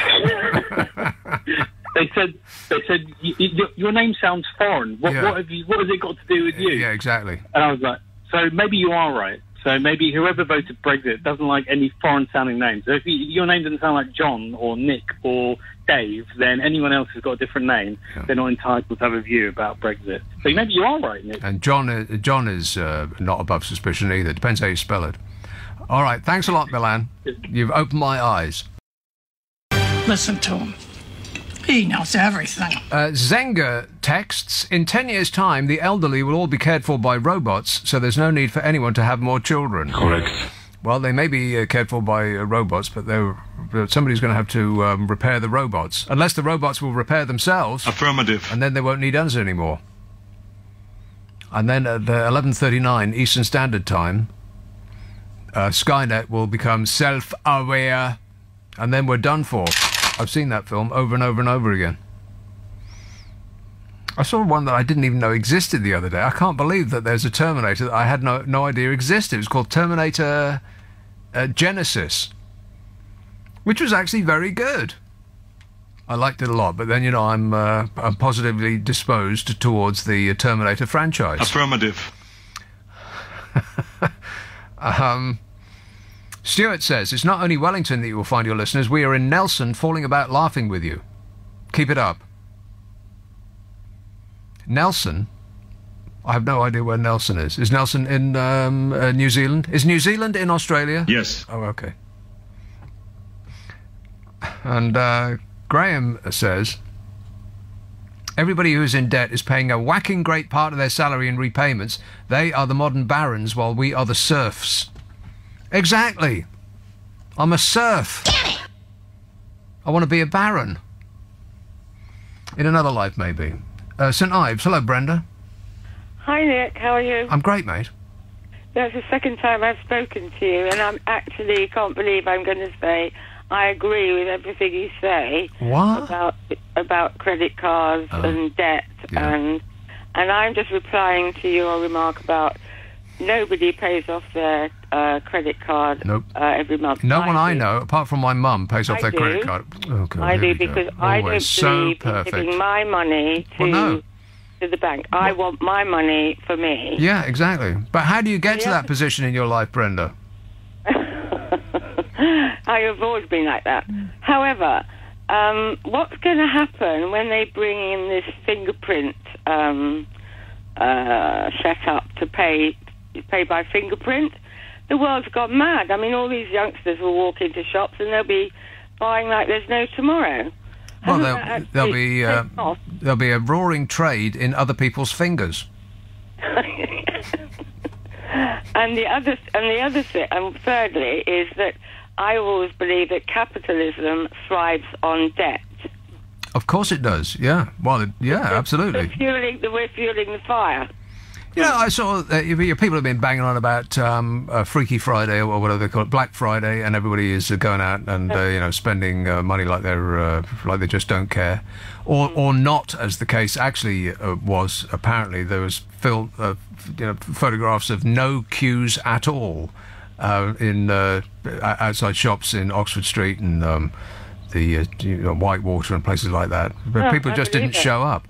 But they online have been spending and spending and spending, and then Jeff Bezos of Amazon, of course, is now the richest person in the world. £100 billion he's got because people are addicted to shopping online. The other thing, can I just mention one other thing? Talking about debt of the government, I remember Theresa May saying, having a go at Jeremy Corbyn about where we haven't got a money tree. I actually listened to the budget, a lot of it. You didn't? How could you have had so little to do in your day that you listened to the budget? Boring! I listened to it everywhere. I added up, in the short time I was listening, the amount that they were going to spend was something like £100,000 million. So having said to Jeremy Corbyn there's no money tree, where is this money tree that she's suddenly found? Yeah, she's poofed it into existence. Yeah, and then there's 40 million we've got to pay to the EU. That will probably get done. So I mean, I think we're being blackmailed by the EU. We're being blackmailed by the EU. Yeah. Well, you could call it a blackmail, but other people might call it a negotiation. God, I hate that word. Negotiation. I hate that word. Negotiation. Say it in French. Well, that's better, yeah. I don't think that was French. No, she'll end up paying more. It was close, but not quite. Yeah, stick with the language you know, Brenda, whichever one that is. French. Okay, like I said, it sounded French to me. Excellent. Au revoir. Merci buckets. Cheers, my dear. What point was she making? I can't remember what that call was. Does anybody have any idea what that call was about? No. There was something that she said in there that I wanted to come back on, but I can't remember what it was. Oh, well, never mind. I'll think of a witty riposte at about 5 minutes past 1. In the car on the way home. Kevin says, I listen to... no, I've read that one already. Graham says, if all the countries in the world are in debt, who keeps lending them money? The Martians... Well, that is a good point. Who are these people that we owe all this money to? We are drowning in debt. It's like we're in... I don't know if this is too soon to say this. It's like we're in an Argentinian submarine. We're going down. Too soon? But that is their evil plan, their little scheme to wean us off cash by making it delightfully easy to spend money. And we took to it straight away. We took to it like ducks to water. Boop, and it's yours. And boop, and it just adds to the amount that you already owe. If you don't pay off your credit card bill in full at the end of the month, like 99.9% of the entire world doesn't do that, then what you just bought did not cost you what you think you paid for it, because it instantly starts to accrue interest at 22+%. How they have the nerve to charge that much, I do not know. How is that even possible? Why isn't there a credit card company that said, you know what, that's ridiculous, we'll charge you 3%. How does that sound? Competition in the market? I don't think so. Somebody should look into that. And there's no end of stuff that I'm going to try and pack into the last hour, because not only do we not have enough money to fund the NHS, as befits a first world country, but we can't fund the army either. So what else is there? And plus, Donald Trump is the neediest whining baby in the whole wide world. Stop whining. I might come to that in a while as well. So much to pack in. National Rail are advising you, if you've got a train ticket, go by car. Because apparently, trains don't run when it's cold. It's the wrong sort of chill. They weren't expecting it to get cold during winter. It comes as a complete surprise. I love that Emma Thompson woman-splained the word exacerbate to us. Did you hear that on the news? She was talking in Hampstead, probably, about that nice lady that's being held in Iran. and she was talking about Boris Johnson, and he should sort it because he had exacerbated the situation. And then she said that has made it worse. We know what exacerbated means, Emma. We just can't spell it, that's all. Let's dive straight back in and go to Ealing. Hello, Phil. Hello, Phil. Hello there. Hello there. Hello there. Yeah, how you going? All right, mate. Oh, you know, wait a minute. There's an echo on the line. Can we call you back? Because it's just awful. It's doing my brain in. There's an echo. It's like doing a show in a valley in Switzerland. So we'll call you back. Are we all over that? My glamorous assistant? Thumbs up. Everything is under control. Don't you worry about a thing. We know what we're doing here. Harrow, Herbie. Good morning, Nick. How are you this morning? I'm very well, thanks. Yes, very good. You're fully alert. Yes, you said your brain. Can you find it? No. No, that's what I thought. Gone. That's exactly what I thought. Gone. Yes. Yeah, the NHS. Too many chiefs and enough Indians, I'm afraid, and the way they purchase their products is scandalous. It really is. What do you mean by products? What do you mean products? Well, products, pills, equipment, all sorts of things. Photocopiers that they need, and certainly software that they spend money on and don't work, and then they give up after spending millions. Yeah. I think it was £100 million, wasn't it? Yes, exactly, for a system that can't work. Yeah. And nobody's accountable, Nick. This is the problem. Well, I think the problem with purchasing in a large corporation is that what it costs is not doesn't affect the remuneration received by the person that's doing the buying. They're too removed from the actual cost of the things that they're buying. So they just want life to be easy. And so it's like if you went on a plane trip, if you're anything like me, Herbie, you'd spend about a day comparing and contrasting prices on a website in order to get the absolute rock bottom cheapest you could, yes? Yep. Now, if you were working for a giant corporation and your boss told you to get him a plane ticket, or her, then you wouldn't spend all day long looking for the cheapest. You'd just look up the nearest and exactly the first one that comes up, regardless of the price, because you ain't paying it. So it's the same thing. Exactly. This is why it is in the state that it's in. You were talking about earlier on about the doctors. I mean, to say I've been under a doctor for the last 6-7 weeks with a cough. And every time I go back there and they give me something else and then they do something else, then come back in 3 weeks' time. But in the meantime, I've got a damaged knee, a bleeding nose, and I've got pulled muscles in my back because of the coughing. Oh, you've got to make another appointment. Wow. You damaged your knee with coughing? Well, yeah, I've twisted it, some of the cough got so violent, and I pulled muscles in my back because of it, and, we can't treat you for that, and my nose was bleeding, and then, you've got to make another appointment. When's that, 3 weeks' time? Here's me with a bloody nose, and come back in 3 weeks' time. Well, I might be dead by then. Wow, I've never heard anything like it. You want to see somebody about that cough? Oh no, that's right, you already have. Yeah. Yes, I am, Nick. The thing is, though, Nick, this was what Labour introduced as part of the package for the GPs to make sure they got the money they wanted, is by giving them a 10-minute slot, and you can't see the doctor on two different things. You got an appointment with him. It's ridiculous. It is ridiculous. They can only go for one item. And this is why the country's in such a state, and the waiting times are so long, and that's why they're going to try in there. You're not going to the doctors because you can't be seen for more than one item at a time. Yeah. So it's become a problem. Well, it's a huge problem, particularly as you can't get an appointment with your GP for within 2 weeks of you requiring one. Well, you see, you have to become ill by appointment, Nick. You do realise that, don't you? You have to plan ahead. You have to plan ahead, otherwise you can't get treated. Exactly. And it's as simple as that. This is the reason why we're in the state that we're in. I think the whole country's in complete turmoil in everything and every shape and everything that we touch and do.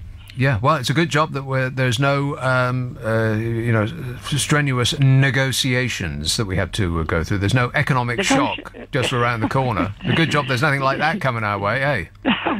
Nick, we don't have negotiations.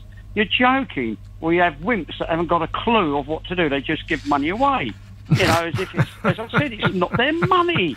When do you understand it? They're unaccountable. The civil servants are unaccountable. They can lose billions, but nobody's accountable. The MPs aren't accountable. So it's just our money that we're paying for, because as I said before, I shall leave this earth being in debt. They will dig me up every month to make sure I pay my dues. All right. Make sure you're on time. Thanks a lot, Herbie. Well, he's right about that. If you are so desperately incompetent that you will lose £100 million and you work for the private sector, you will go to jail. If you are so desperately incompetent that you lose £100 million in the civil service, you will go to the House of Lords. Julian says, if quantitative... I've always find that rather hard to say. There's too many T's in it, I think you'll find. If quantitative easing... Quantitative...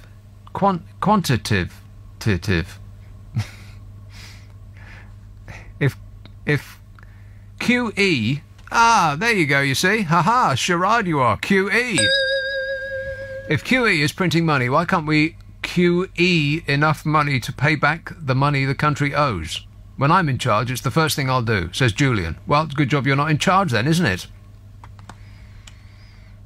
See the Weimar Republic above. You know, there's a $1 million Deutschmark note in the V&A. Have you seen it?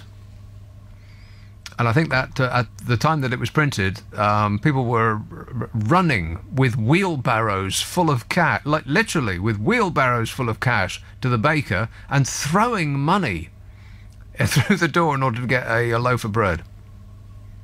That's what that kind of printing money will get you. Cindy says credit cards and banks have to charge extortionate rates to give themselves a refund on all the PPI claims they've paid out. Well, somebody's got to pay it. I suppose so, yeah. We pay and we pay and we pay. Yeah. That is our lot in life. Anita says, I'm listening from Perth, brackets, Australia. I know. And I just want to thank you for helping me win my bet. Every show you mention Brexit, I win $10. Of course, $10 won't get you nothing in Australia. Or it'll buy you a house. I've got absolutely no idea. And James via Twitter says, you're showing a similar level of ignorance to James O'Brien. What? The majority of countries' debt is owed internally to pension funds and bonds, etc. Well, not internally. That's not true. I know about the pension funds and the bonds, etc., but the internally part is incorrect. You better get it right if you start throwing around insults about other people being stupid, James. You better be 100% on the money. Affirmative. Otherwise, more fool you. Ealing, hello, Phil. Hello there. Yes, sir. Can you hear me fine? No. You're the guy that I just talked to, right? Correct. With the echo on the line, and the echo on the line, and the echo on the line. Still there. It's still there. Can we call you back? Because it's just insufferable. I can't stand it. Even ducks echo on that line. So we're going to call him back. You all over that? Thumbs up again. I think he just throws his thumb up, randomly every now and again. He's not actually listening to this show in any way, shape or form. I think he's in there listening to a Classic FM. It's very relaxing. Groovy. Every now and again he just throws his thumb up just to, placate me, just to calm me down. Okay, here are the facts, Jack, while we try and get him back on a line that actually works. The OECD, Organisation for Economic Cooperation and Development. Wow, how can I say that at that speed, but I can't say quantitative easing? Well, you try it. It's very hard. That's for advanced students only. Warning, warning. Very difficult. The OECD figures for 2015, let's assume that nothing has changed since then, show that the UK ranks... Now, remember that we're the 5th largest economy in the world. We're the 5th richest country on Earth. Never mind about the debt, I'm talking about the money that we make. We rank 15th out of 42 countries surveyed in public spending on health provision. That's the reason why the NHS is in such a state. We're just not spending enough money on it. That's why you can't to see your GP for 2 weeks after making an appointment, and when you do make an appointment, he's an hour and a half late in seeing you, and then he only gives you 10 minutes. It's barely enough to get your trousers off. and I went in there with a tickly cough. The 14 countries ranked above the UK spend on average 25% more per capita than we do. And 25% sounds like about a third to me. We have 2.8 doctors per 1,000 inhabitants in this country, which is bad. No, I'll go further. It's very bad. Out of 39 countries surveyed by the OECD, that ranks us 24th out of 39. We should be 5th, at least. We've got 8.2 nurses per 1,000 inhabitants, and that's the 17th out of 38 countries. And these aren't countries that you'd be hard-pressed to find on a map. These aren't countries that are in receipt of foreign aid. These are actual real-life proper countries that you've heard of. Embarrassing. We've got 2.7 beds per 1,000 inhabitants, and that's 27th out of the world's top 35 countries. 27th out of 35. That's a D. I mean, if we're handing out exam results, that's a D. That's a failure rate. 13 countries have got more than twice the number of beds per patients as we do, including our old friends, Germany. No! Of course. Even Russia is doing better than we are. No offence, but how embarrassing is that? And the reason is because successive governments have given a low priority to public health provision. It's not just this government, it's all governments. They're all a bloomin' same. Doesn't matter who they are, the result is the same. Have we got him back yet? All right, let's try. Well, I'm going to go for a break, and then we'll come back and we'll see if we can talk to that fella on a line that doesn't echo. Isn't it exciting? No. Hello, Phil. Hello? Yes, sir. Oh, no, it doesn't. Well, okay. You do. I can't speak to you because there's an echo on the line, but you say your bit, and then we'll say goodbye. Okay, then. The guy who spoke from Wellington on Twitter or whatever it is, saying that, that Nigel Farage is a wonderful guy and he could be the Prime Minister of this country. Well, he's talking he's talking rubbish, really. And he just hasn't got an idea about politics in this country, because I've been living here for 23 years. I'm from New Zealand, and he's I don't know. It's just he's got this. Anyway, politics in New Zealand is totally different to what it is here now. In what way? In fact, well, now that we've got Brexit going on, right? New Zealand, as well as Australia, are looking to go into the European Union. Huh? Believe it or not. I don't believe it. No, it's true. It's not true. No, it's true. How can Australia and New Zealand be a member of the EU? No, I mean, I know they're part of the Eurovision Song Contest, but that's completely different. Pardon? What? Canada have spent 7 years going into the European Union. Well, they've been trying to organise it. They're not going into the European Union. They've been trying to organise a trade deal with it. EU. Okay, a trade deal. Fine, Yeah. you're right. It's a trade deal. So, but that's what they want to do. No, not really. Not really. They're so far. So they're too far away. They want to do a trade deal with China because that's just much nearer. Well, Asia is where Australia are looking. Well, anyway, we have a big problem with exporting and importing in New Zealand. And well, what do you make apart from sheep? We export a lot of New Zealand wine. Oh yeah, that's right. Yeah. I like your wine. It tastes like wine. And a lot of food produce as well, like kiwi fruit. And by the way, the duck you were talking about before, oh yes, is called the pakeko. It's blue and it's got a red beak. Don't be ridiculous. Never heard of anything so silly in my life. What is up with your wildlife in Australia and New Zealand? Why can't it just obey some sort of rules that apply to animals everywhere else on Earth? How do you mean? You mean the way we name them, or what? No, the way they look. Oh. And their size and their poisonous nature. Oh, you know what, Phil? It's just insufferable. I'm hearing myself back. A slight echo. And I just can't stand it anymore. But anyway, good. Get yourself a new phone. Oh my God! There was a picture in the newspaper the other day. Somebody in Australia had spotted a spider on their windowsill. I swear the spider on their windowsill was the size of a small bungalow. I've never seen anything like it in my life. It was enormous. If I'd seen a spider on the outside of my window, that size, I'd never go outside again. How can you stand it? All you people listening to this in Australia and New Zealand, run, flee, leave the country immediately. You're in great danger. Peter in Brisbane says, I know you love discussing wildlife from Australia. Well, we had a possum in the garden last night. And you think you have problems with moles or foxes. Get one of those and you'll never be bothered again by any form of wildlife. I have no idea what a possum is. It's a term of endearment as used by Dame Edna Everage. What's a possum? I bet my glamorous assistant wants to find me a picture of a possum straight away, if not sooner.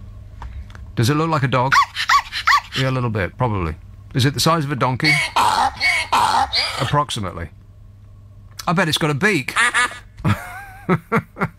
And lays eggs. This is the sort of craziness that goes on with wildlife in Australia. Get David Attenborough on the phone and he'll explain it to us. Let's have a call in Ilford. Hello, Gary. Hi, Nick. Hello. Gary. Yes, you've made some interesting facts about our ranking in terms of funding of the NHS, but I think you'll need to remind everyone that not every country, none of those countries that you mentioned offer free comprehensive healthcare. We are ranked probably the best in the world for the kind of expertise you have in emergency care. No, that's not true. Well, you know, I've been a user of NHS. I've worked in NHS, and it is just remarkable. It's not. And we have a clientele over 70 million. It's awful. Well, you know, I think out of the millions and millions of patients they serve, you will only hear the bad news, only the bad treatments and so on. I think statistically that's what happens. But the other I've been in Europe, and I never got the same kind of level of treatment that you get in the NHS. Well, I don't know what you've been doing. Oh my God, is that a possum? That is the worst thing I've ever seen in my life. That's a rat about the size of a cow. That's also being killed by a snake. Did you have to get a picture of something in its death throes? Why not a little cuddly thing bouncing through fields of flowers? Anyway, sorry, Gary. I'm disagreeing with you. The you're one of these people that because you have been get that thing off the screen. I can't stand it anymore. It's a possum being eaten by a snake. That's what he decided to show me. Or a possum eating a snake. I don't know, one or the other. There was a lot of death involved in that. It was gruesome. No, you know what? The NHS has been judged the best, the safest, and the most affordable healthcare system out of 11 countries analysed and ranked by experts from the Commonwealth Fund, Gary. But... Yeah, go ahead. The big problem is the outcome of that treatment. It's free. That's a good thing. But what the treatment actually leaves you with is bad. We're about the bottom in terms of the... we're towards the top of it being affordable, as in it doesn't cost you anything when you go and get it. But we're about the bottom when it comes to the actual outcome of the treatment that we give. Well, personally, I can't relate to, because I've been a user of the NHS. I have many friends who have been users, unless we're the completely outside of those statistics. With the experience I've had in the NHS, of course, outpatients have certain problems because of the number of patients that have outpatient. But in terms of emergency care, inpatient treatment, I have we have the most incredible nurses, doctors who looked after me, my family, friends, my children. Okay, let me posit this. Let me posit this. This notion People say that the NHS is absolutely tremendous, and they went into hospital and they've never had such a great service, and they came out and they were treated, and they gave me a plaster and a pill and everything. What you're comparing it to is not being treated with the same problem in Germany or Spain or France or Italy or anywhere else like that. You're comparing it to not being treated at all. Well, yes. Again, I disagree. Why is Britain has the highest health tourism in the world? Why German patients come to NHS? Where do you get that information from? Well, but the NHS has got the highest. If that is a factual statistic, then the obvious answer is because it's free. Indeed. There's a certain morality about this, that we're able to help anyone who seeks it. Well, we're not supposed to. And the thing is that we're not supposed to. That's the point, is that we're supposed to charge them. But as usual, we just can't be bothered, or it's just too much trouble, or we forgot to do it, or we didn't print out enough forms, or whatever the excuse is. We're not supposed to be treating foreigners for free, crying out loud. We can't afford to treat ourselves for free. But that's what people say, and I hear it so many times. Okay, get that. See, now he's tried to find me a beautiful picture of possums that you might see on a calendar, and they still look hideous. Like furry rats. That is disgusting. And people have those as pets in Australia? I can't believe it. I hate to disagree with you, Gary. Well, I don't. But I keep coming up with this, with people calling in and saying, oh, you know, I went to the hospital with, I had a bad back and they took me leg off by accident, but they were fantastic. You're comparing being treated with the NHS, not with presenting the exact same problem to a hospital or the health service in Germany, for instance. You're comparing it to not being treated at all, to suffering at home. And so, of course, you think it's great, because somebody's actually attending to you. But it's not the best at all. We're the cheapest at point of use, but if you look at the actual results of that treatment, we're way down the list, like bouncing along at the bottom of our major first world competitors. This text from Anna says, you should see the size of a camel spider. Okay. This is a direct instruction to you, my glamorous assistant. Do not now or ever show me a picture of a camel spider. I mean it. Actually eat a camel? Is it that big? Don't show me a picture of one, because I don't want to know. I would like to sleep at some point, before I die. Yeah! Dude! So there's this think tank. Oh, you know what? I can only dream of being invited to think in a tank. But they're called the Commonwealth Fund, and they rate first world countries' health services. And we are the most affordable healthcare system in the world, as in free, at the point of use. It's not actually free, but for showing up with blood coming out your ears, it's free. You don't have to hand over any money at all in this country. We're doing very well on that score.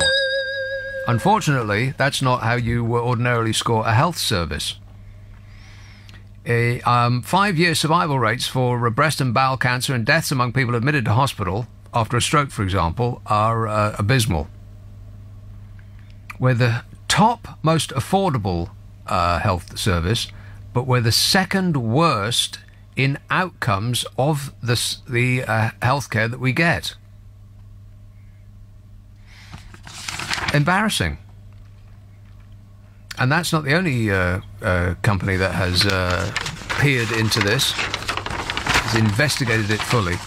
The Legatum Institute, a London-based research institute, released its 10th annual Global Prosperity Index in November 2016, a huge survey that ranks the most prosperous countries in the world.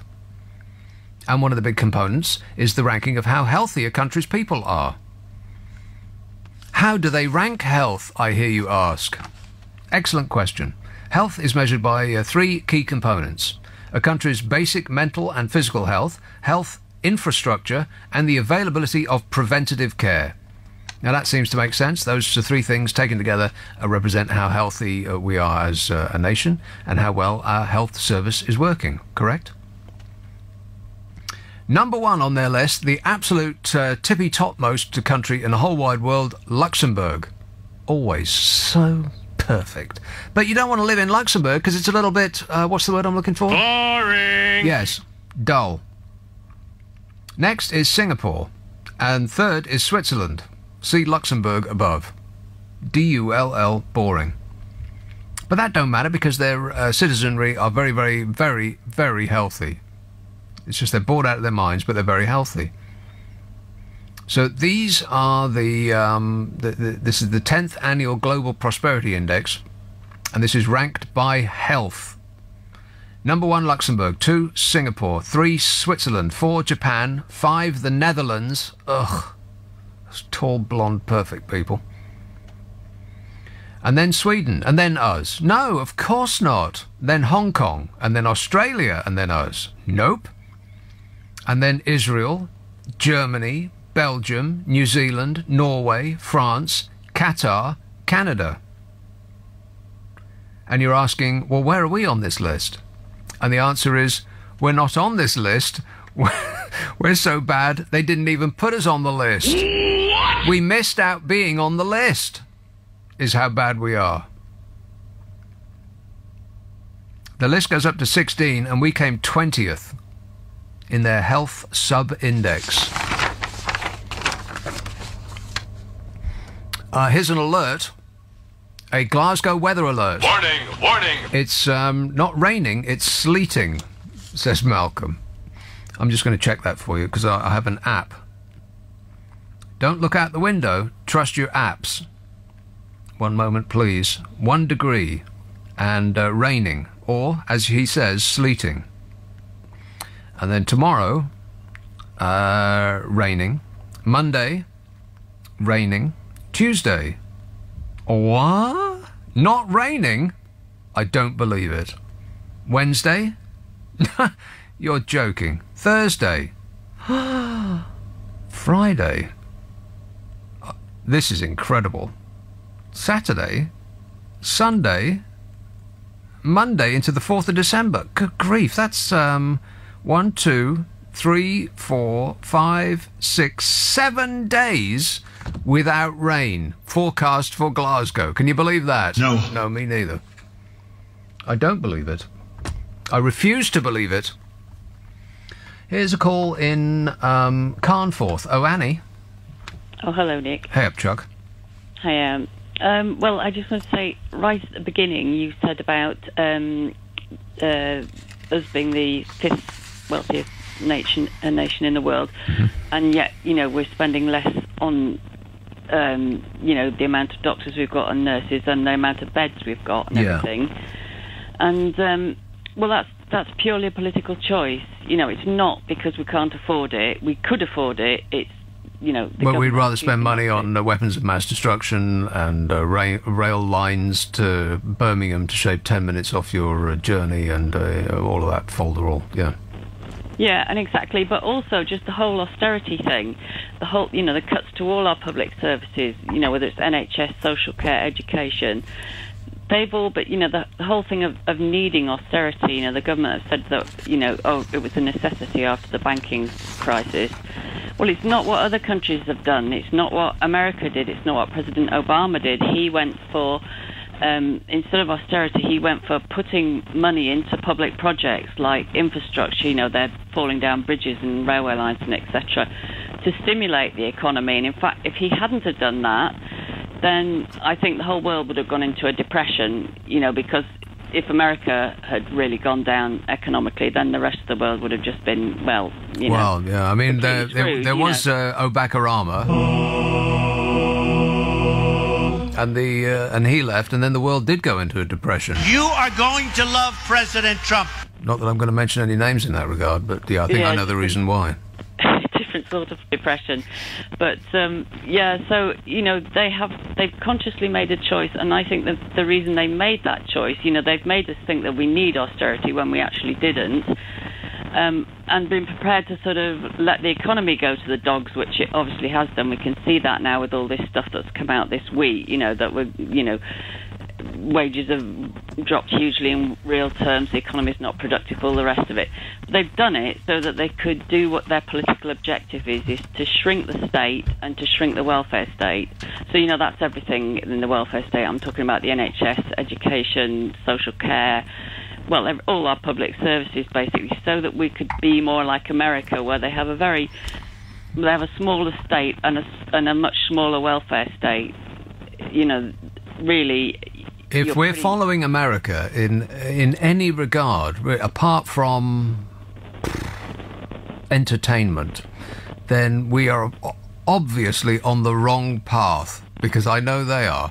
For health and welfare and prisons and law and order, and pretty much anything you can think of, Americans are getting it wrong. We should be fleeing in the opposite direction. Well, definitely, but that's exactly what they're doing since they've got in 7 years ago. They've been deregulating everything as much as possible, having their bonfire regulations, but they've also been cutting taxes to the wealthiest corporations and wealthiest individuals in the country. Yeah, the Conservative government does seem to does seem to have the Republican Party as their beacon, following them. Yeah. They're following them down that trickle-down economics thing. Absolutely. Which didn't work when George Bush tried it, and it didn't work when Reagan tried it, it didn't work when the current incumbent, whose name I forget for the moment. It ain't going to work for him either. You don't cut taxes for the rich and expect the rich to share out their newfound wealth with the poor, with their workers, with their staff and so on. It just doesn't happen. I don't think they do it for that. I think they're doing trickle-up economics. Well, that's exactly what it is. Deliberately doing it to make the super rich and the corporations richer. I mean, look who funds the Tory party policy. The Tory party, I was reading in the paper, actually, an article in the paper this weekend. I think it's the Electoral Commission have just released stuff on who are the biggest donors for the various parties. The biggest donors for the Tory party in the last quarter were Russian oligarchs and oil barons. So they're obviously going to be governing in favour of them, and they get all these people who are their major donors. They can, for £50,000 a year, they can be in some sort of a club that allows them to have access to the Prime Minister. Yeah. So, and whereas Labour, the ones that are the most wealthy people that are funding Labour are the trade unions, who obviously their priority is their members, who are workers, and mainly, well, not particularly well-off ones on the whole. So, it's a completely different. They are governing us on behalf of the people who fund them, basically. Well, of course. I mean, that's the case in America. The tax cuts that Donald Trump is desperate to put through are... and they've said this themselves. They've said that we have to take care of the donor class, as in the people that donated $50 million and $100 million in order to get the chump elected to the presidency. They have to take care of those people first, because why would billionaires give a candidate $50 million out of the goodness of their heart, just because they like the colour of his face? Of course not. They want to make that money back. They're business people. Yeah, exactly. That's why he's slashing all the environmental regulation. And if we're going to follow that, precisely. And if we're going to follow them, then we are definitely on the wrong track. And you know what? The American people aren't the happiest people in the world. The countries that are the happiest people in the world also, bizarrely, are the ones that take the most tax from their citizenry. Not completely, but that's the vague. That's the trend. That the more tax that is taken from a government and then distributed fairly among its people, with healthcare and welfare and fixing the potholes in the road or whatever it might be, then the happier the people are. But we've been persuaded that tax cuts for us personally will make us happier, but the reverse appears to be the case. Absolutely, because then you have a more equal society, a fairer society. Yeah. But I mean, if you look at, like the bit I was saying about the big oil barons, running the Tory party, but funding the Tory party. This is why the Tory party have dropped all their subsidies for things like renewables, and they're going hell for leather into fracking, which we're having forced on us up here in Lancashire at the moment. Well, I'm not sure that that's true, that they've dropped the subsidies on renewables. Aren't they trying to push electric cars and weaners very, very slowly, too slowly in fact, off diesel and petrol engines? I think let's not bury them completely. They're not evil. They're not completely in the pocket of corporations. I don't know about that. Let's not get carried away here. But some of what you say has a grain of truth. Thanks, Annie. I'm going to have to leave it there. But We're running late! People not paying tax and corporations not paying tax is like it's like somebody's pulled a plug out of the bath and the money is just draining away. And we're being left like plastic ducks, high and dry in the dark. In the dark. Well, dry, high but not high. Want to score some pot? Just dry. And the government is going to do something about that, and it's going to concentrate its efforts on the little people. Officials will be able to raid people's salaries for unpaid tax under new rules buried in the budget. HM Revenue and Customs will be given unprecedented powers to take extra tax from someone's pay packet the moment it believes that they aren't paying enough. Under current rules, if the taxman finds out that people have underpaid, it must wait until the following year to recoup the money, and it typically does this by changing the person's tax code. But under rules which come into effect as of April next year, HMRC... No, wait a minute. What year are we in? It's 2017. I think it's 2017. So this is going to come in April 2019. At that point, HMRC will be given enhanced powers to adjust people's tax code immediately, instead of waiting till the end of the year. That means that the people could see a larger amount of tax deducted from the following month's pay packet. They will instantly take the money off you, even if they just think that you haven't paid enough. And the story about this suggests that the people most likely to be affected were the people with new jobs who have fluctuating income or have expenses or benefits, associated with their work. Meanwhile, Amazon UK, the company's warehouse and logistics operation that employs 2/3 of its 24,000 UK staff, more than halved its declared UK corporation tax bill from 15 million to 7.4 million in 2016. That's despite turnover rising from 946 million to 1.46 billion. Their tax fell by half, while their turnover increased by half. Their owner, by the way, is the world's richest man. The two are not necessarily connected. Google had a turnover of £6 billion in the UK last year, but booked its sales in Ireland for tax reasons and paid £36.4 million in tax on £6 billion of turnover. Facebook paid £2.5 million on sales of $842 million. Apple paid £12 million in tax in 2015 on £2 billion profit. Shall I go on? No. But, by all means, concentrate on the little people. Scott says, I do not believe the weatherman. Last Friday you said it was dry in Glasgow. It rained with sleet during the day, so next week won't be what you said. Well, it did. My weather app says 5 days of dry in Glasgow. Can anybody believe that? Negative. No. I don't believe it. Not for a single solitary second.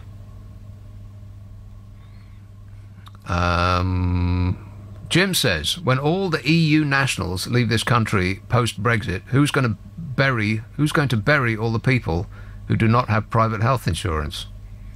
And who's going to clean the houses of all the people who do not have private health insurance? And who's going to clean the houses of the people who do have private health insurance? I'm confused. Is it just me?